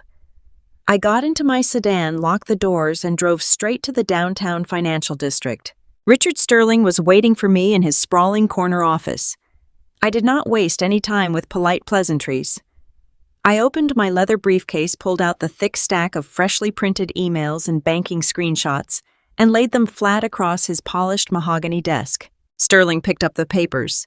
The massive office was dead silent as his pale gray eyes darted rapidly across the printed pages. When he reached Jessica's email calling me too stupid to check the county records, the corner of his mouth twitched upward into a terrifying, thoroughly predatory smile. Abigail Sterling said quietly, leaning back in his heavy leather chair and steepling his fingers, "You are an exceptionally dangerous woman. I like that." "Is it enough?" I asked, my voice completely steady, stripped of all residual fear. "Is it enough to tie Jessica directly to the fraud?" Sterling tapped the printed email with his silver pen. "This is not just enough to tie her to the fraud. This makes her an active, knowing participant in the embezzlement of a multi-million-dollar trust corpus."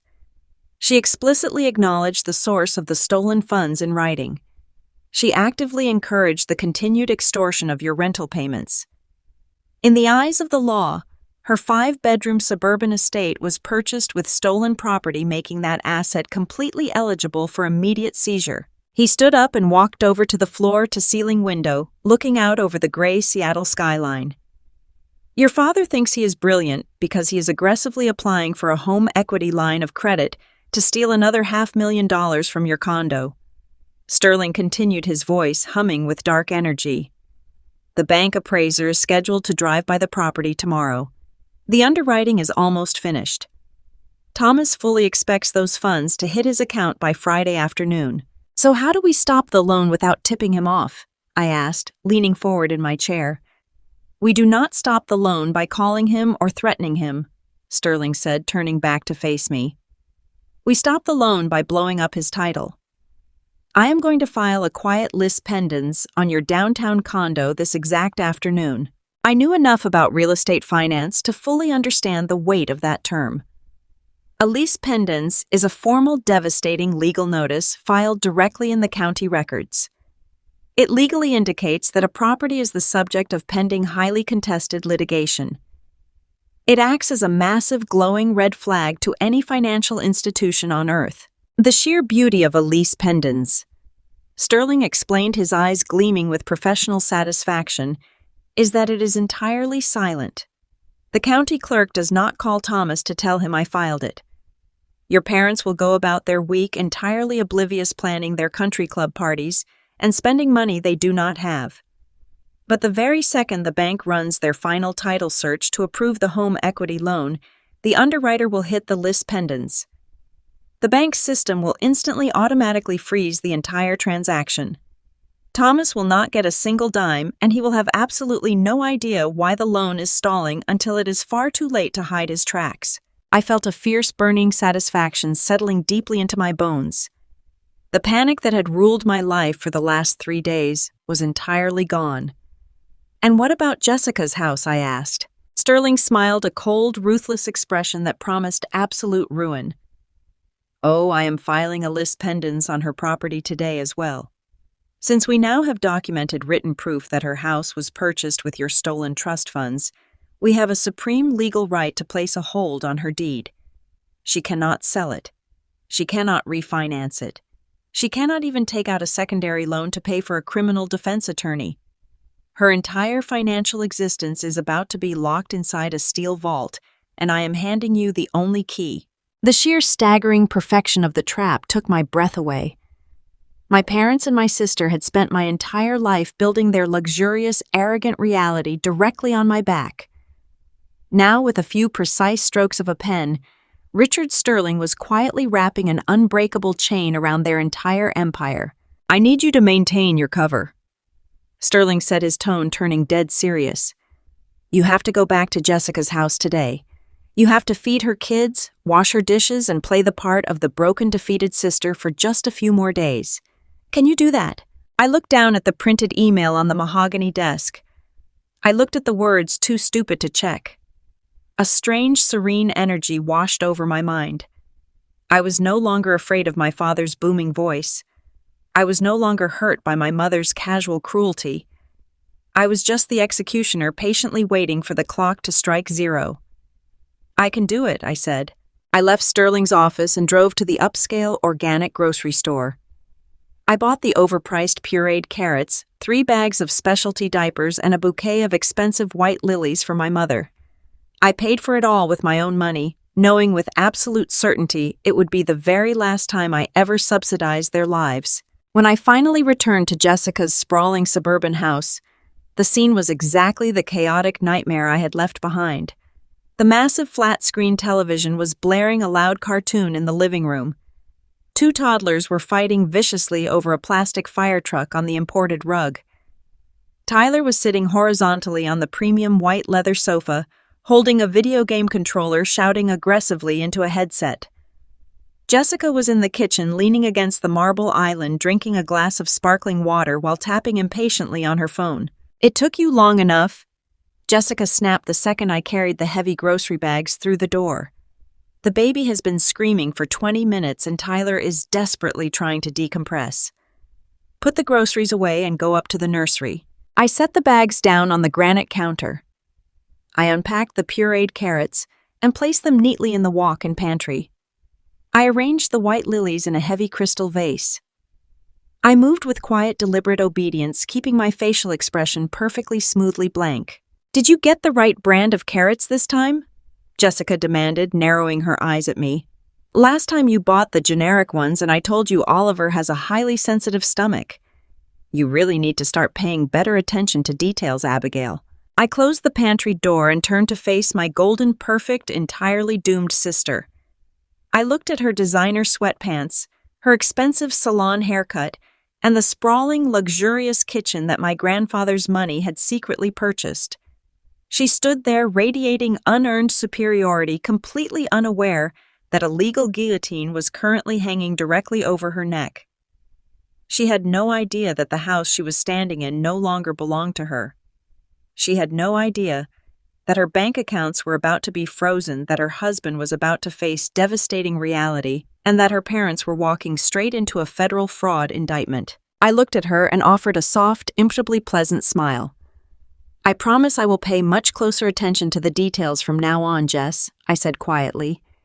You will not have to worry about a thing. Friday morning arrived with a fresh set of demands and a completely exhausting reality. My mother called me at 7 to ensure I was already at Jessica's house, scrubbing the baseboards and steaming the absurdly expensive silk dresses for the weekend's massive event. Brenda Hayes did not do anything on a small scale, and this particular weekend was designed to be her crowning social achievement. She was throwing a combined baby dedication and vow renewal ceremony for Jessica and Tyler.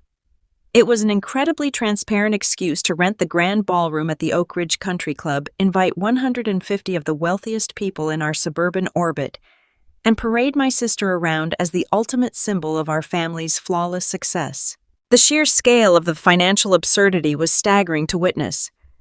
I spent hours unpacking boxes of imported silk napkins and custom-engraved champagne flutes. The floral arrangements alone, towering structures of white orchids and rare imported roses, cost more than the down payment on my first car. The catered menu featured dry-aged filet mignon and imported truffles. Tyler had purchased a custom-tailored velvet tuxedo just for the vow renewal, acting as though he were a tech billionaire, rather than a man who spent his afternoons screaming at teenagers on a gaming headset while I washed his dirty dishes. And all of this extravagant, suffocating luxury was being funded by the phantom equity my father was desperately trying to extract from my stolen downtown condo. I knew the bank's property appraiser had driven by my building on Thursday afternoon. I knew the underwriting process was nearing its absolute final stage. My father was practically vibrating with smug energy whenever he stopped by Jessica's house, completely oblivious to the silent, invisible legal landmine Richard Sterling had planted directly under his feet.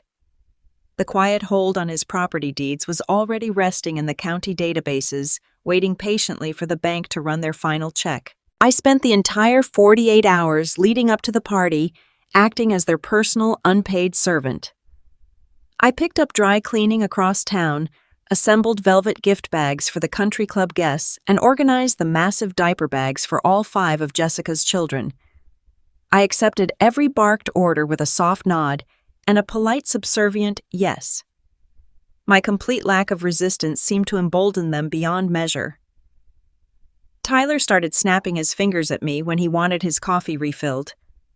Jessica complained loudly that I was not folding the baby blankets with the correct symmetry. My mother simply floated through the house sipping her mimosas, telling her wealthy friends on the phone how she had successfully disciplined her rebellious, ungrateful younger daughter.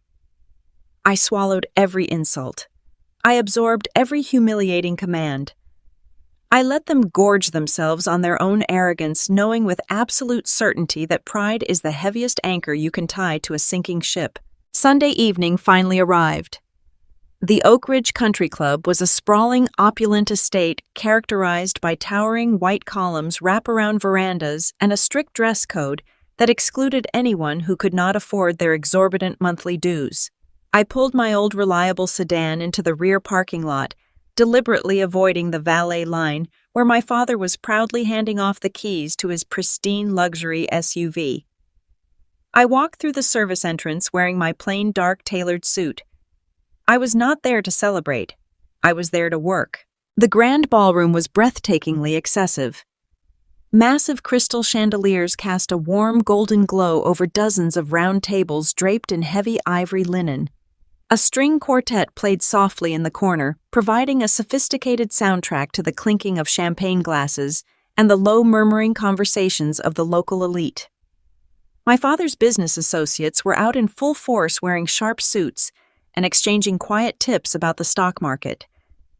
The church elders sat near the front, nodding approvingly at the beautiful, wholesome image my family was desperately projecting. My mother held court near the towering floral archway, greeting her fellow country club socialites with perfectly practiced enthusiasm. She wore a sparkling emerald gown that probably cost thousands of dollars, looking every inch the benevolent, affluent matriarch she pretended to be. I stood near the back of the room, keeping a watchful eye on Jessica's 5 children, who were currently corralled in a corner with a pile of coloring books. I had barely been in the ballroom for 10 minutes when my mother spotted me. She excused herself from an animated conversation with a prominent local judge and marched directly toward me. Her smile remained fixed in place for the benefit of the watching crowd, but her blue eyes were as cold and sharp as cracked ice. "Abigail, what are you doing just standing around?" she hissed, her voice barely carrying over the elegant music of the string quartet.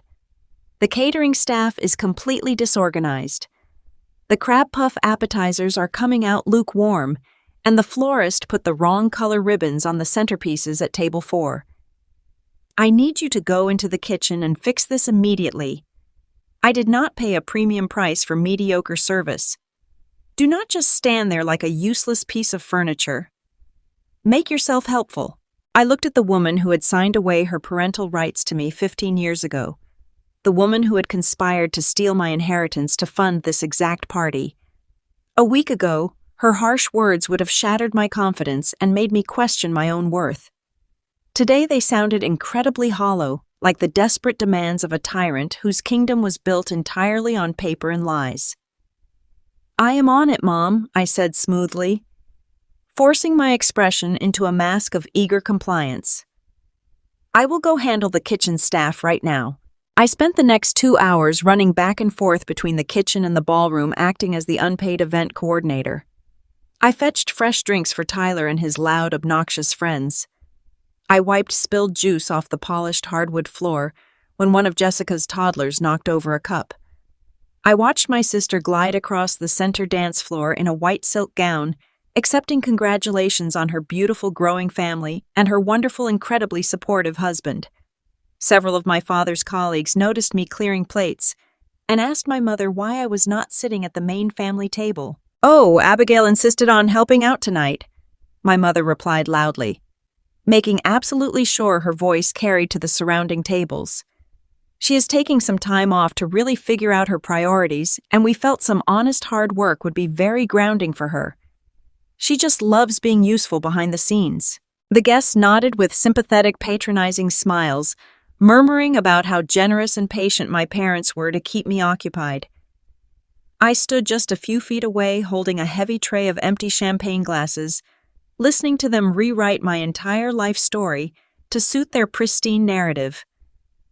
I did not defend myself. I did not drop the tray.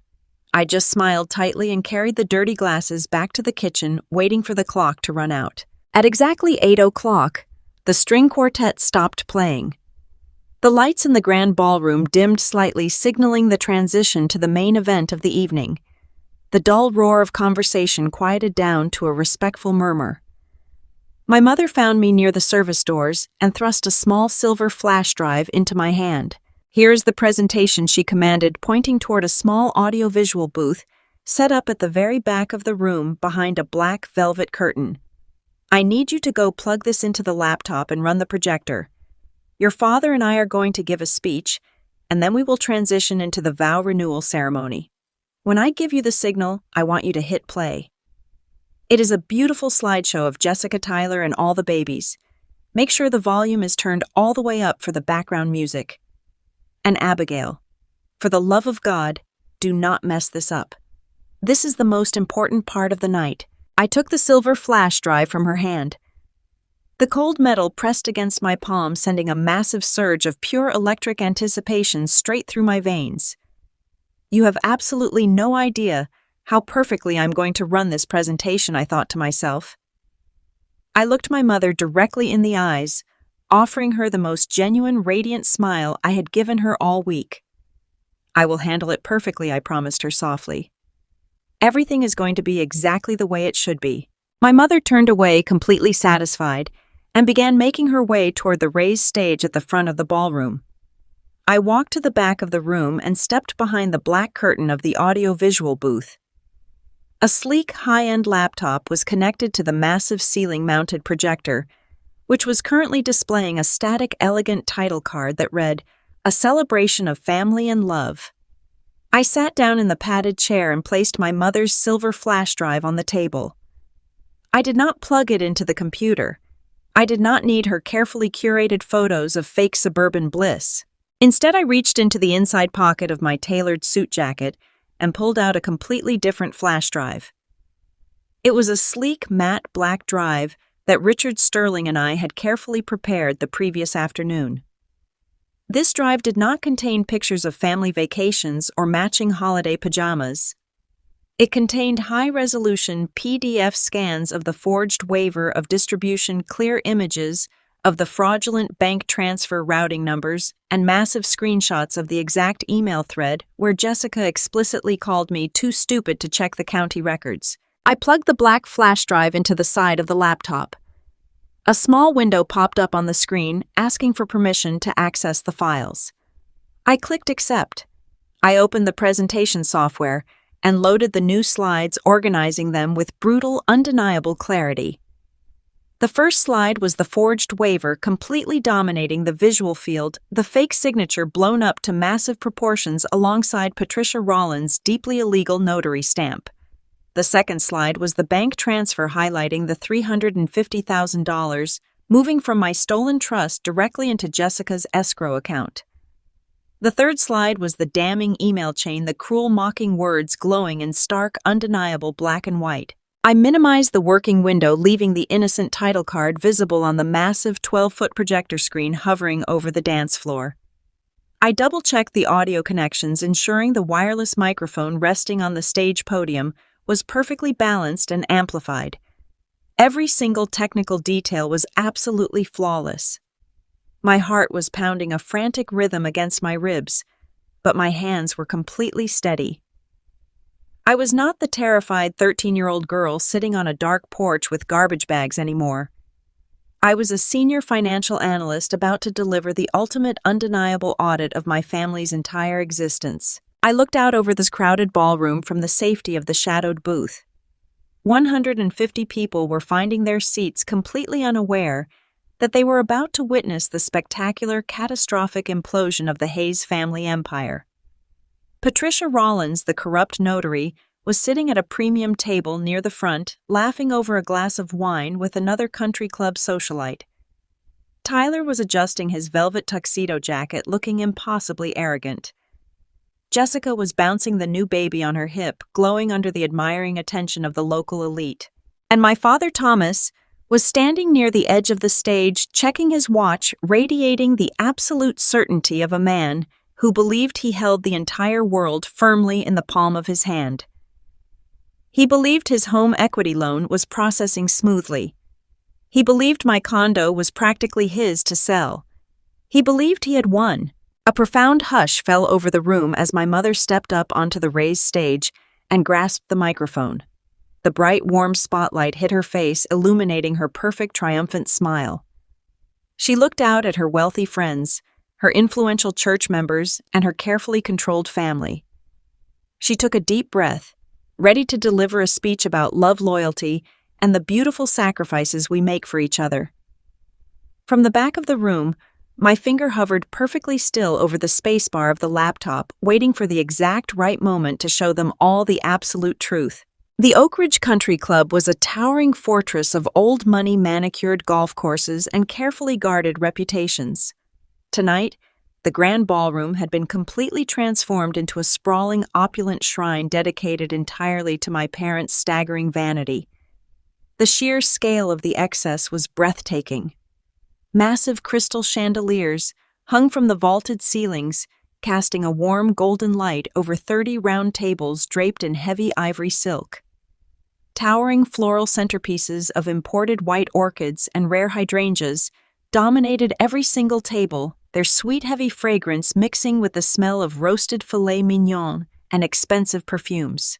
A professional string quartet played softly on a raised platform in the corner, providing a sophisticated, seamless backdrop to the clinking of fine crystal and the low, self-important murmur of the local elite. I stood in the shadows at the very back of the room, safely concealed behind the heavy black velvet drapes of the audiovisual booth. From this elevated vantage point, I had a perfect, unobstructed view of the entire spectacle. I watched the room fill with 150 of the wealthiest, most influential people in our suburban orbit. These were the people my father relied on to maintain his corporate standing and the people my mother desperately needed to impress to secure her position at the absolute top of the local social hierarchy. I scanned the crowd, recognizing almost every face. There were my father's senior business partners, men in custom-tailored tuxedos who slapped each other on the back and laughed loudly at jokes that were not funny. There were the elders from Grace Fellowship, our massive community church, sipping sparkling cider and nodding with solemn approval at the beautiful, wholesome image my family was so flawlessly projecting.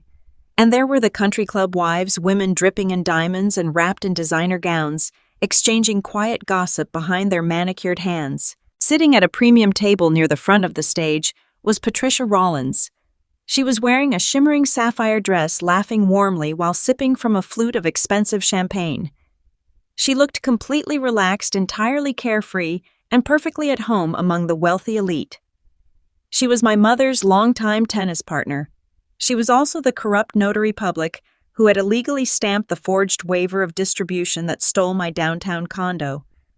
Watching her sit there enjoying a lavish party, funded by the very crime she had helped commit, sent a sharp electric jolt of pure adrenaline straight through my veins.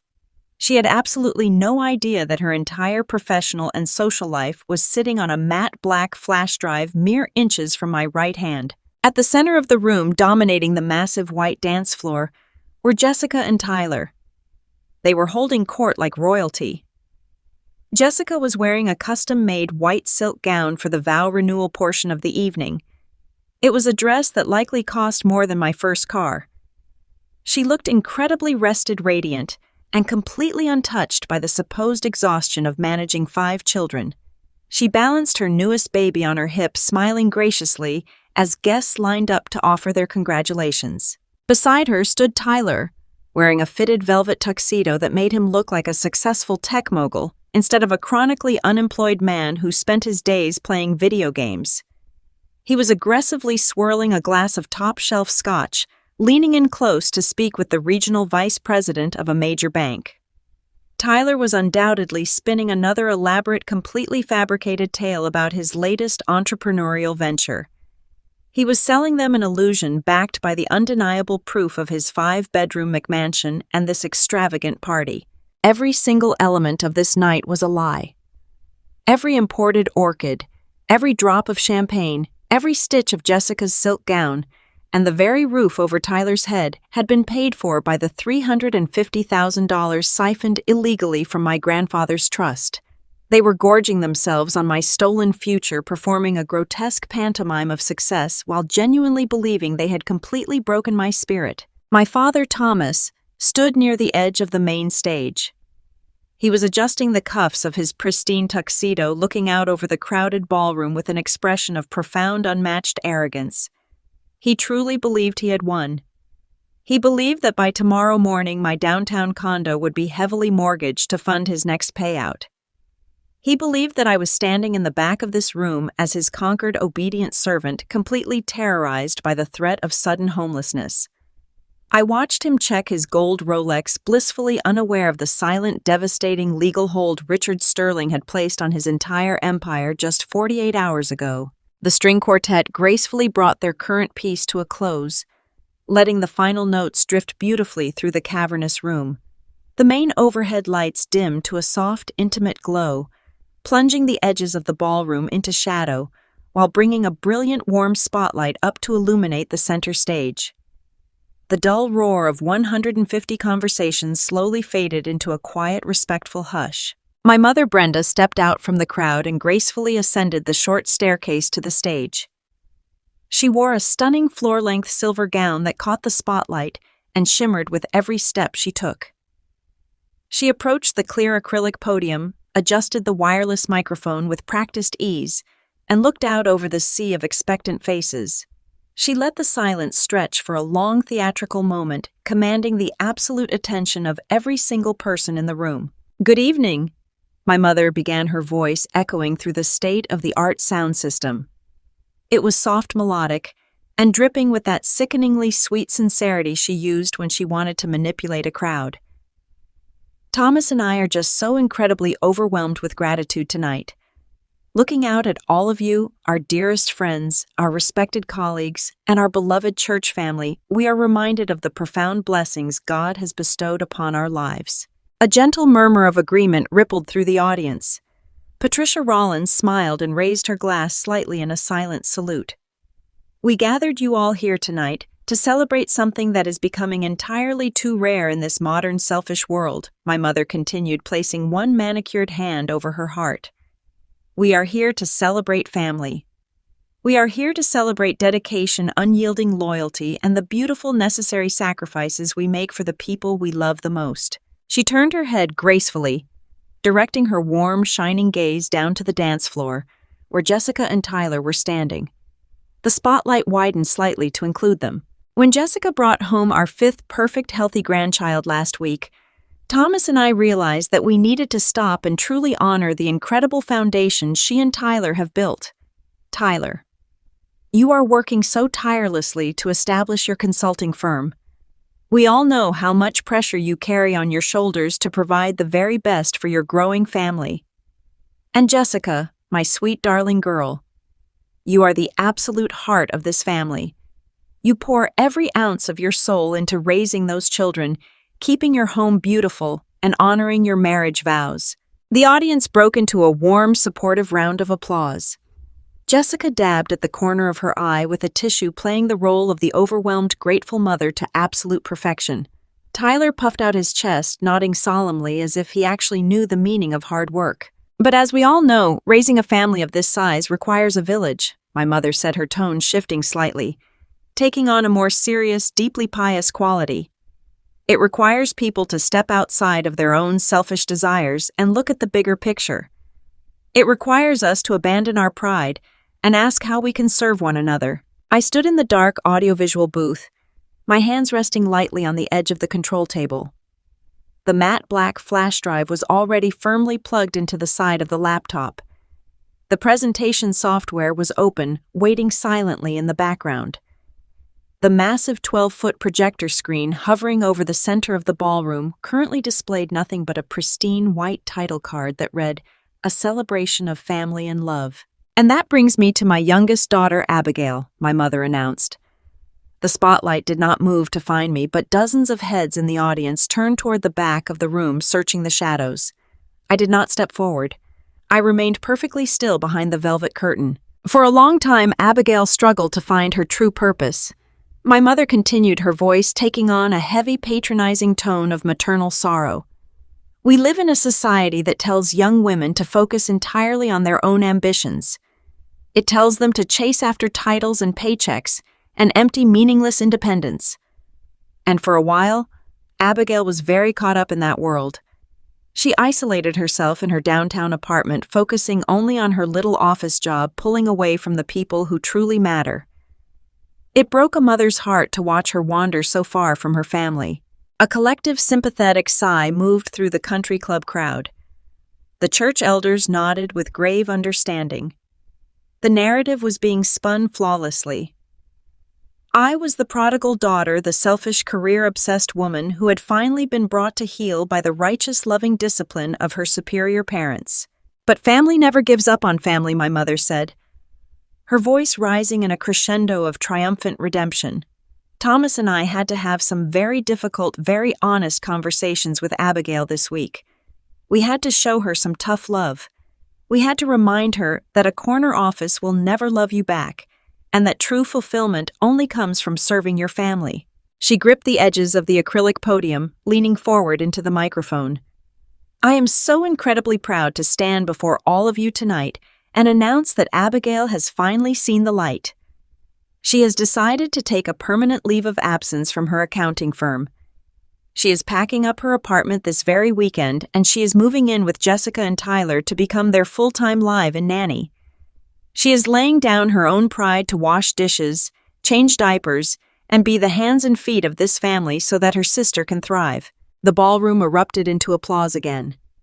This time the clapping was louder, more sustained, filled with the self-righteous approval of a crowd that loved nothing more than a story about a rebellious woman being put back into her proper place. My father smiled broadly from the edge of the stage, crossing his arms over his chest. He looked like a conqueror. He had successfully manipulated the narrative so completely that my absolute financial ruin was now being celebrated as a beautiful moral victory by the most powerful people in the city. "Abigail." My mother called out, her voice ringing clearly over the dying applause. "I know you are back there in the booth working hard to make sure this night goes smoothly for your sister. I want you to know that your father and I forgive you for your past selfishness. We accept your apology, and we are willing to welcome you back into the fold, so long as you remember your place." I stared at her illuminated face through the gap in the heavy velvet curtains. My heart was not racing anymore. My hands were not shaking. I felt a profound, absolute stillness settle over my entire body. It was the deep, quiet peace that only comes when you are standing on the precipice of total liberation. For 29 years, this woman had made me feel small, defective, and entirely unlovable. She had convinced me that I was a burden, a broken piece of machinery in her otherwise perfect life. She had stolen the only gift my grandfather had ever given me, and she had done it with a smile on her face. But she did not hold any power over me tonight. The fear was completely gone. Now, my mother said, gesturing gracefully toward the massive projector screen hanging above the dance floor. We have prepared a beautiful presentation. A visual journey through Jessica and Tyler's incredible marriage, their growing family, and the wonderful, blessed life we have all built together. Abigail, if you would be so kind as to start the family slideshow. My mother turned her head slightly, looking directly into the dark recess of the audiovisual booth. She could not see my face clearly in the shadows, but I could see hers. I saw the commanding, authoritative nod she gave me. It was the final unspoken command of a tyrant expecting absolute obedience. I reached out and placed my index finger gently against the spacebar of the laptop keyboard. I did not break eye contact with the woman on the stage. I thought about my grandfather. I thought about the sheer panic I had felt on Sunday morning, wondering where I was going to sleep. I thought about Richard Sterling sitting in his office telling me to be the Trojan horse. I had played the part perfectly. I had scrubbed their floors, washed their clothes, and smiled through their relentless abuse. The time for hiding was officially over. I smiled a cold, sharp expression in the darkness of the booth, and I pressed the key. The plastic key clicked under my finger, a tiny sound that acted as the detonator for the explosive charge I had just laid under my family's entire existence. From the safety of the shadowed audiovisual booth, I watched the heavy beam of the projector slice through the darkened ballroom. The soft classical music piped through the sound system, swelled perfectly timed to accompany what everyone in the room believed would be a touching montage of newborn babies, smiling toddlers, and the supposed unbreakable bond of the Hayes family. My mother stood on the stage, her posture radiant with self-congratulatory pride, a tissue delicately dabbed at the corner of her eye. She was ready to receive the adulation of her wealthy peers. The audience leaned back in their plush, gold-painted chairs, holding their crystal champagne flutes, their faces softened with polite, wealthy anticipation. The title card vanished from the massive 12-foot screen suspended above the dance floor. But instead of a sepia-toned photograph of my sister in a hospital bed, the stark, glaring image of a high-resolution legal document flooded the screen. The blinding white background of the scanned paper cast a harsh, interrogating light across the faces of the country club elite. It was the forged waiver of distribution. I had edited the image to highlight the most damning sections. The dense legal text detailing the unconditional surrender of my multi-million-dollar trust was blown up to massive proportions. A bright yellow digital highlighter box dragged across the screen, guiding the eyes of the 150 guests directly to the bottom of the document. There, magnified to the size of a dinner plate, was the blatantly forged loop of my signature. And resting right beside it, glowing in undeniable high-definition blue ink, was the official state notary stamp. The name Patricia Rollins was projected so large that even the elderly church members sitting in the very back row could read it without their glasses. For 5 agonizing seconds, the grand ballroom was entirely devoid of sound. The collective confusion was palpable, hanging in the air like a thick, suffocating fog. People squinted, shifting in their seats, trying to understand why a dense legal contract had interrupted the family celebration. On the stage, my mother's perfect, benevolent smile froze. Her hand, still holding the wireless microphone, slowly dropped to her side. I watched the blood rapidly drain from her face, leaving her imported foundation looking like a pale, chalky mask. She turned around to face the screen, and I could actually see her shoulders stiffen as the reality of the document registered in her mind. I did not give them a moment to recover. I tapped the right arrow key on the laptop. The screen flashed, transitioning seamlessly to the second slide. This time, it was the official bank transfer log I had pulled directly from my father's unsecured iPad.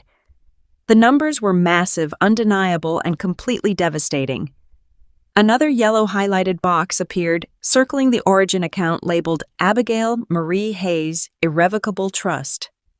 An arrow pointed across the screen to the destination account clearly labeled Jessica and Tyler Hartley Residential Escrow. And sitting directly between those two accounts was the transfer amount, $350,000. The silence in the room icily broke. It started as a low, uncomfortable murmur rippling through the tables of business executives and bank managers. These were not naive people. They were men and women who spent their lives navigating corporate finance, real estate law, and estate management.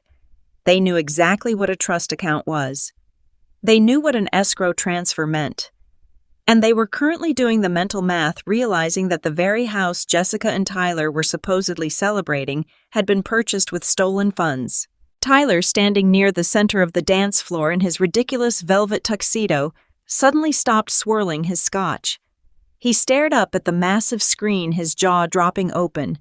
He looked frantically at Jessica, whose face had gone completely gray. She clutched her newborn baby to her chest, her eyes wide with mounting terror as the whispers in the room began to amplify into an undeniable buzz of shock and scandal. I pressed the arrow key one more time. The final slide hit the screen. It was the screenshot of the text message exchange between my mother and my sister. The speech bubbles were projected 12 feet high, rendering their casual, malicious cruelty impossible to ignore. The ballroom guests read the words simultaneously. They read my mother assuring Jessica that the money had been illegally moved and that the notary had been compromised. And then they read the final damning response from the golden child herself. Just keep charging Abby rent. She's too stupid to check the county records anyway. Thanks for fixing this, Mom. Tyler is so relieved. Absolute, unadulterated pandemonium erupted inside the Oak Ridge Country Club. Gasps of horror rang out from the tables of church elders. A woman sitting near the center aisle actually dropped her champagne flute, the crystal shattering against the polished hardwood floor with a sharp, violent crash. The polished, polite society facade of the evening disintegrated in a matter of seconds. The wealthy guests were no longer looking at a successful, benevolent family. They were staring directly at a syndicate of suburban criminals who had just confessed to federal fraud in 12-foot-tall letters. My eyes darted to a premium table near the front of the stage. Patricia Rollins was sitting rigidly in her chair. The woman who had been laughing and sipping expensive wine just moments ago now looked as though she had been struck by lightning. Her face was ashen, completely devoid of color. The other country club socialites sitting at her table were physically pulling their chairs away from her, staring at her with wide, horrified eyes. They recognized her name on the massive notary stamp. They knew she had risked her legal license and her freedom to help her best friend steal from a child. Patricia raised a trembling hand to her mouth, her chest heaving as a terrifying panic attack began to take hold. She was looking at the absolute destruction of her reputation and the very real prospect of a federal prison cell. On the other side of the room, the shock had finally worn off. My father replaced instantly by a violent, explosive rage. Thomas Hayes realized exactly what was happening. His perfectly constructed empire was burning to the ground in front of his investors, his peers, and his social rivals. "Turn it off!" My father screamed, his voice booming over the rising chaos in the room. His face was a mottled, dangerous shade of purple. He pointed a shaking, furious finger directly at the audio-visual booth. "Cut the power. Turn that damn projector off right now. Get away from that computer." He began shoving his way through the crowd, practically knocking over a waiter holding a tray of appetizers in his desperate attempt to reach the back of the room. But I was not hiding anymore. I did not wait for him to reach the velvet curtains. I unplugged the matte black flash drive from the laptop, leaving the damning text messages permanently frozen on the massive screen, and stepped out of the shadows. I walked out from behind the booth, holding a thick stack of heavy manila legal envelopes against my chest. I was not wearing a serving apron. I was not bowing my head. I was wearing a sharp, tailored suit, and I walked with the slow, measured confidence of a woman who held absolute power over everyone in the room. The crowd parted for me. The wealthy executives, the gossiping wives, the horrified church elders, they all stepped back, clearing a wide path straight down the center of the grand ballroom. The only sounds in the room were the frantic, hyperventilating sobs of Patricia Rollins and the heavy, furious footsteps of my father as he intercepted me near the edge of the dance floor. "What the hell do you think you are doing?" Thomas hissed, grabbing my upper arm. His grip was tight, meant to intimidate, meant to force me back into submission. "Are you insane? You are humiliating us. You are ruining your sister's night. I stopped walking. I did not flinch. I did not pull away. I simply turned my head and looked down at his hand gripping my arm, and then I looked directly into his panicked, furious eyes. "Let go of me, Thomas," I said. My voice was incredibly calm, entirely devoid of the fear he was so used to hearing. I did not call him Dad. I stripped him of the title he had completely failed to earn. He released my arm as if he had been burned, taking a half step back. The sheer authority in my tone seemed to short-circuit his brain. He was so accustomed to my quiet compliance that my sudden, unyielding strength left him completely speechless. I held out the first heavy manila envelope and pressed it firmly against his chest, forcing him to take it. "That is a copy of the federal fraud lawsuit my attorney Richard Sterling is formally filing on Monday morning," I announced, my voice carrying clearly through the silent, captivated room. "It details multiple counts of grand larceny, forgery, and fiduciary corruption. Attached to it is the notice of the lis pendens that was placed on my downtown condo 48 hours ago. Your home equity line of credit has been completely frozen. The bank knows exactly what you tried to do. You are not getting a single dime, and you will be hearing from the authorities very shortly." My father stared at the envelope in his hands, his mouth opening and closing like a suffocating fish. The arrogant, powerful executive was gone, replaced by a terrified, broken old man who had finally run out of lies. I turned away from him and walked directly onto the dance floor. Jessica was cowering behind Tyler, clutching her baby, weeping hysterically.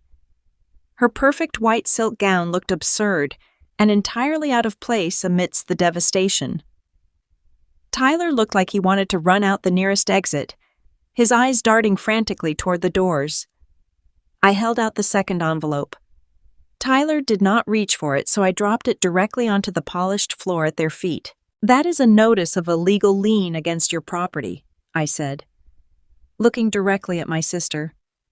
"The house you are living in was purchased with stolen funds from my trust account. The deed is now formally locked in litigation. You cannot sell it. You cannot borrow against it. And once the criminal proceedings begin, the estate will be forcing an immediate sale to recover my stolen assets.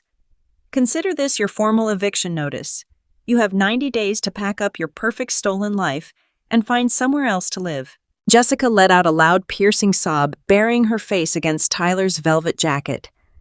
"But what about the kids?" she wailed, playing the victim one last desperate time.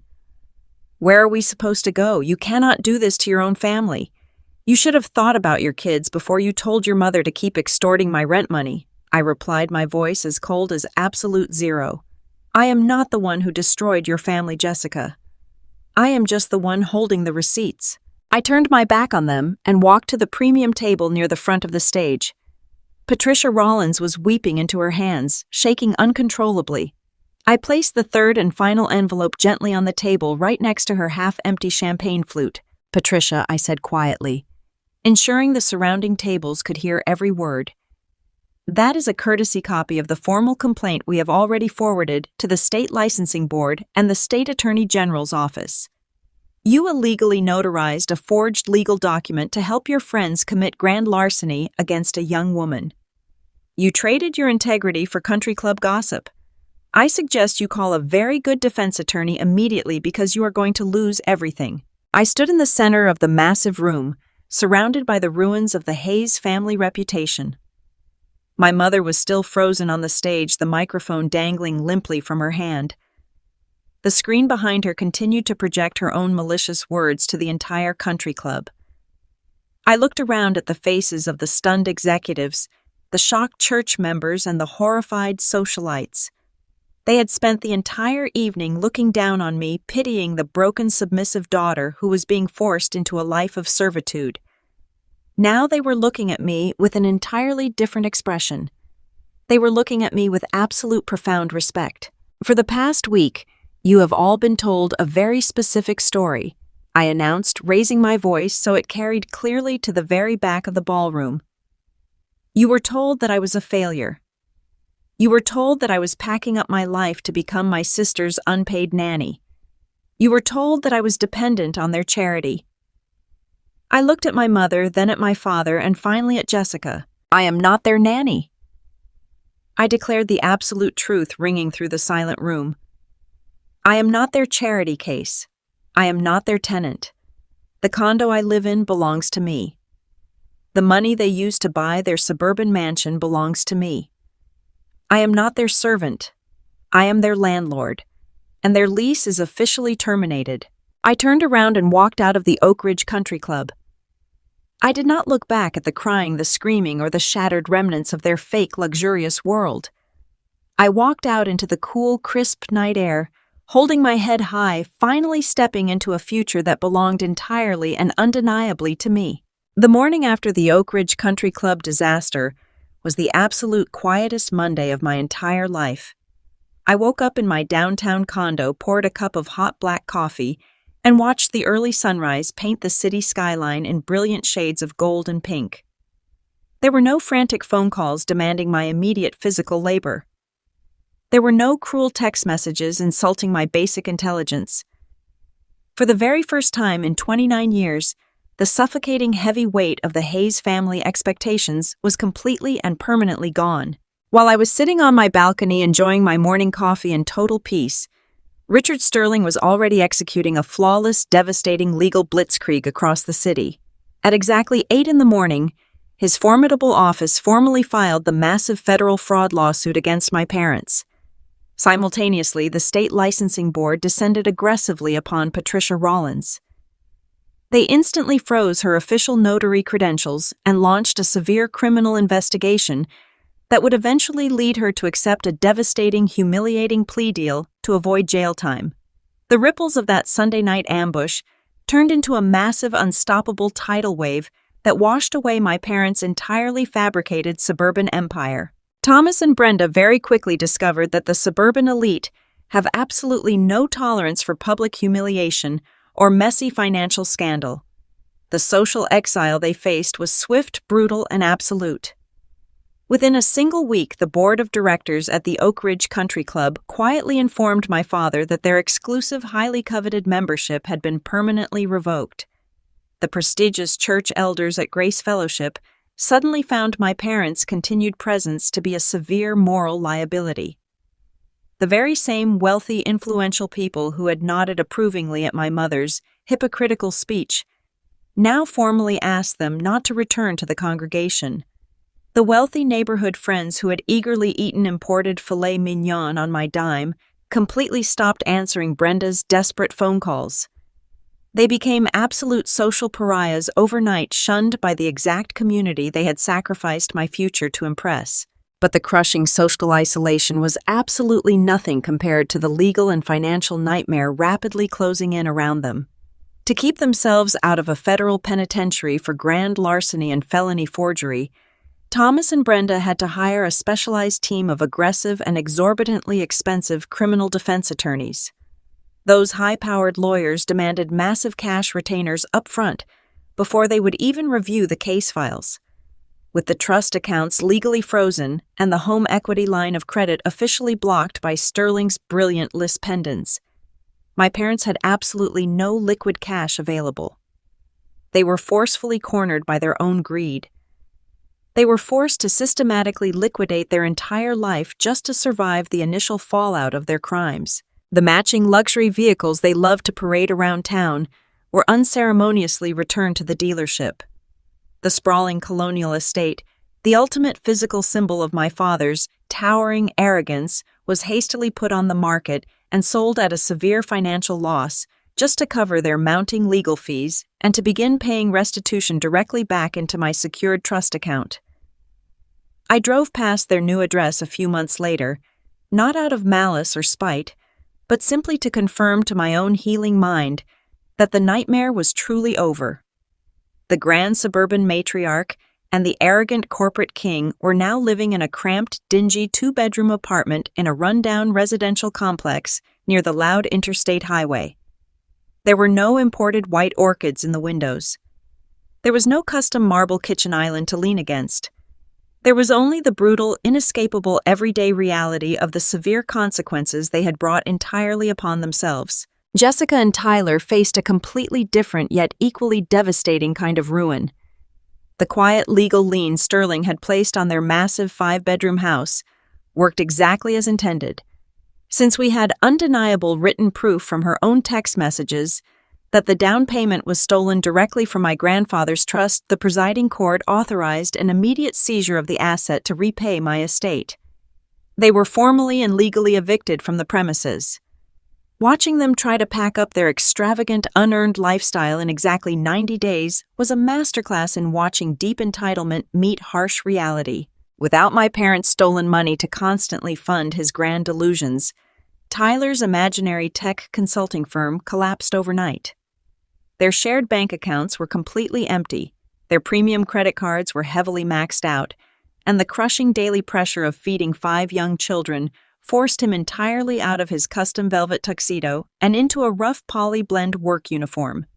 The arrogant man who used to snap his fingers at me demanding fresh coffee is now currently working the early morning drive-through shift at a local fast food franchise. He wears a greasy plastic headset to take breakfast orders instead of pretending to speak with wealthy angel investors on the golf course. Jessica went from a pampered, spoiled socialite to a deeply exhausted, overwhelmed mother trapped in a cheap, overcrowded rental duplex on the edge of town. There were no more expensive weekly salon days to complain about. There were no more professional underpaid nannies to wash the endless rows of bottles or scrub the heavy stains out of the carpets. She was finally forced to actually stay home and raise the massive family she had so frequently used as a blunt weapon against me. I heard through mutual suburban acquaintances that she desperately tried to reach out to her old country club friends for emergency financial help, but they simply ignored her frantic messages.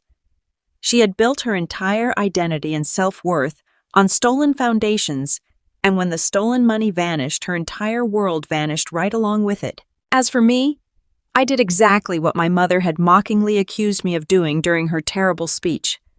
I focused entirely and unapologetically on my own personal ambitions. I walked into my prestigious accounting firm that Monday morning, canceled my fabricated personal leave of absence, and stepped confidently into my brand new role as a senior financial analyst. I did not shrink myself down in the corporate boardroom anymore. I did not apologize for my intelligence or my success. I tackled every single corporate ledger with the sharp, unyielding focus of a strong woman who had audited her own corrupt family and won completely. Within 6 months of returning, I was given a substantial raise and put in charge of my own dedicated corporate team. With the full $350,000 legally recovered and safely returned to my exclusive trust account, I decided to completely renovate the downtown condo. I hired contractors to tear out the old dark carpets and install bright, wide plank oak flooring throughout the entire space. I painted the dull walls a warm, inviting shade of white and bought beautiful, comfortable furniture that I genuinely loved rather than cheap pieces I thought would appease my mother's critical eye. I completely transformed the space from a hidden, fearful secret into a true safe home. One quiet Sunday afternoon, I stood in the center of my beautiful sunlit living room, holding the small silver locket my grandfather had left me. I looked at the bright, clean walls and the comfortable, peaceful environment I had built, and I finally understood what he had been trying to do all those years ago. My grandfather had known exactly who my parents were. He had known they would eventually try to consume my bright future to feed their own endless greed, and he had given me the ultimate financial shield to protect myself. It just took me a little while to learn how to properly pick it up and wield it against them. For 29 years, I firmly believed that love was something you had to constantly earn through endless sacrifice and silent, painful obedience. I believed that family was an unbreakable bond, even when that exact bond was slowly suffocating you to death. But standing in the dusty wreckage of their lies and the beautiful, solid reality of my new life, I learned the most valuable lesson of all. Love is absolutely not a transaction. It is not a temporary reward for making yourself small and convenient. And blood does not automatically make someone family, especially when that blood is laced with deep manipulation and deceit. I am no longer the quiet, spare daughter hiding in the dark shadows of someone else's life. I am a successful, independent woman living peacefully in a home I own, built firmly on a foundation of absolute truth and hard work. I cut the toxic, heavy weight of their conditional love from my life forever, and in doing so, I finally set myself completely free. If you have made it to the very end of this story, I want to ask you a very important question. Have you ever had to walk away from people who shared your DNA, but utterly refused to respect your personal boundaries? Have you ever had to boldly choose your own peace over keeping a toxic family together? Drop a comment below and share your personal story with me. Let me know where you are watching from today and what time it is there right now. If you found real value in my journey, please hit the like button and subscribe to the channel to help these stories reach the people who truly need to hear them. Remember that setting strict boundaries is never an act of betrayal. It is the ultimate necessary act of self-preservation. You absolutely deserve to be treated with respect, and you never have to set yourself on fire just to keep someone else warm. Thank you so much for listening to my truth, and I will see you in the next story. I look back on my journey and realize I spent nearly 30 years trying to earn a seat at a table where the game was completely rigged against me from the very start. If you are watching this video today, there is a chance you know exactly what that heavy, suffocating feeling is like. Maybe you are the designated scapegoat of your own family. Maybe you are the reliable one, the quiet one, the one who is constantly expected to shrink yourself down so that a golden sibling can comfortably expand. I want you to hear me very clearly right now. Being asked to sacrifice your future, your financial security, and your mental peace for the sake of a sibling's comfort is not an act of love. It is absolute exploitation. For decades, I falsely believed that if I was just useful enough, if I was just obedient enough, they would finally see my value. But I learned the hard way that people who view you entirely as a resource will never truly see you as a human being. They will drain your cup entirely dry and then angrily complain that you have nothing left to offer them. You have the absolute right to protect the life you have built. Remember this critical truth. No is a complete sentence. It does not require a lengthy justification, a tearful apology, or an endless debate. Drawing firm lines with the people who share your bloodline is never a betrayal. Boundaries are simply your survival. You are never required to set yourself on fire just to keep toxic family members warm. I know how incredibly isolating and terrifying it can feel when you finally stand up and refuse to play the subservient role they assigned to you at birth. But I also know there is a massive community of resilient survivors out there who understand exactly the courage it takes to break those heavy chains. If you have ever had to draw a hard, uncompromising line with toxic family members, I desperately want to hear from you. Tell me your personal story down in the comments. We gather strength and validation from each other when we share these hard truths. While you are sharing your experience, please let me know exactly where you are watching from today and what time it is in your corner of the world. I read every single message, and knowing that we are connected brings me profound comfort. If my journey resonated with your own life, please take a quick moment to hit that like button and subscribe to the channel. We have so many more stories coming soon. Stories entirely about exposing the truth, protecting your peace, and taking your absolute power back. Thank you so much for spending your valuable time with me today. Until next time, always remember, you deserve to be chosen.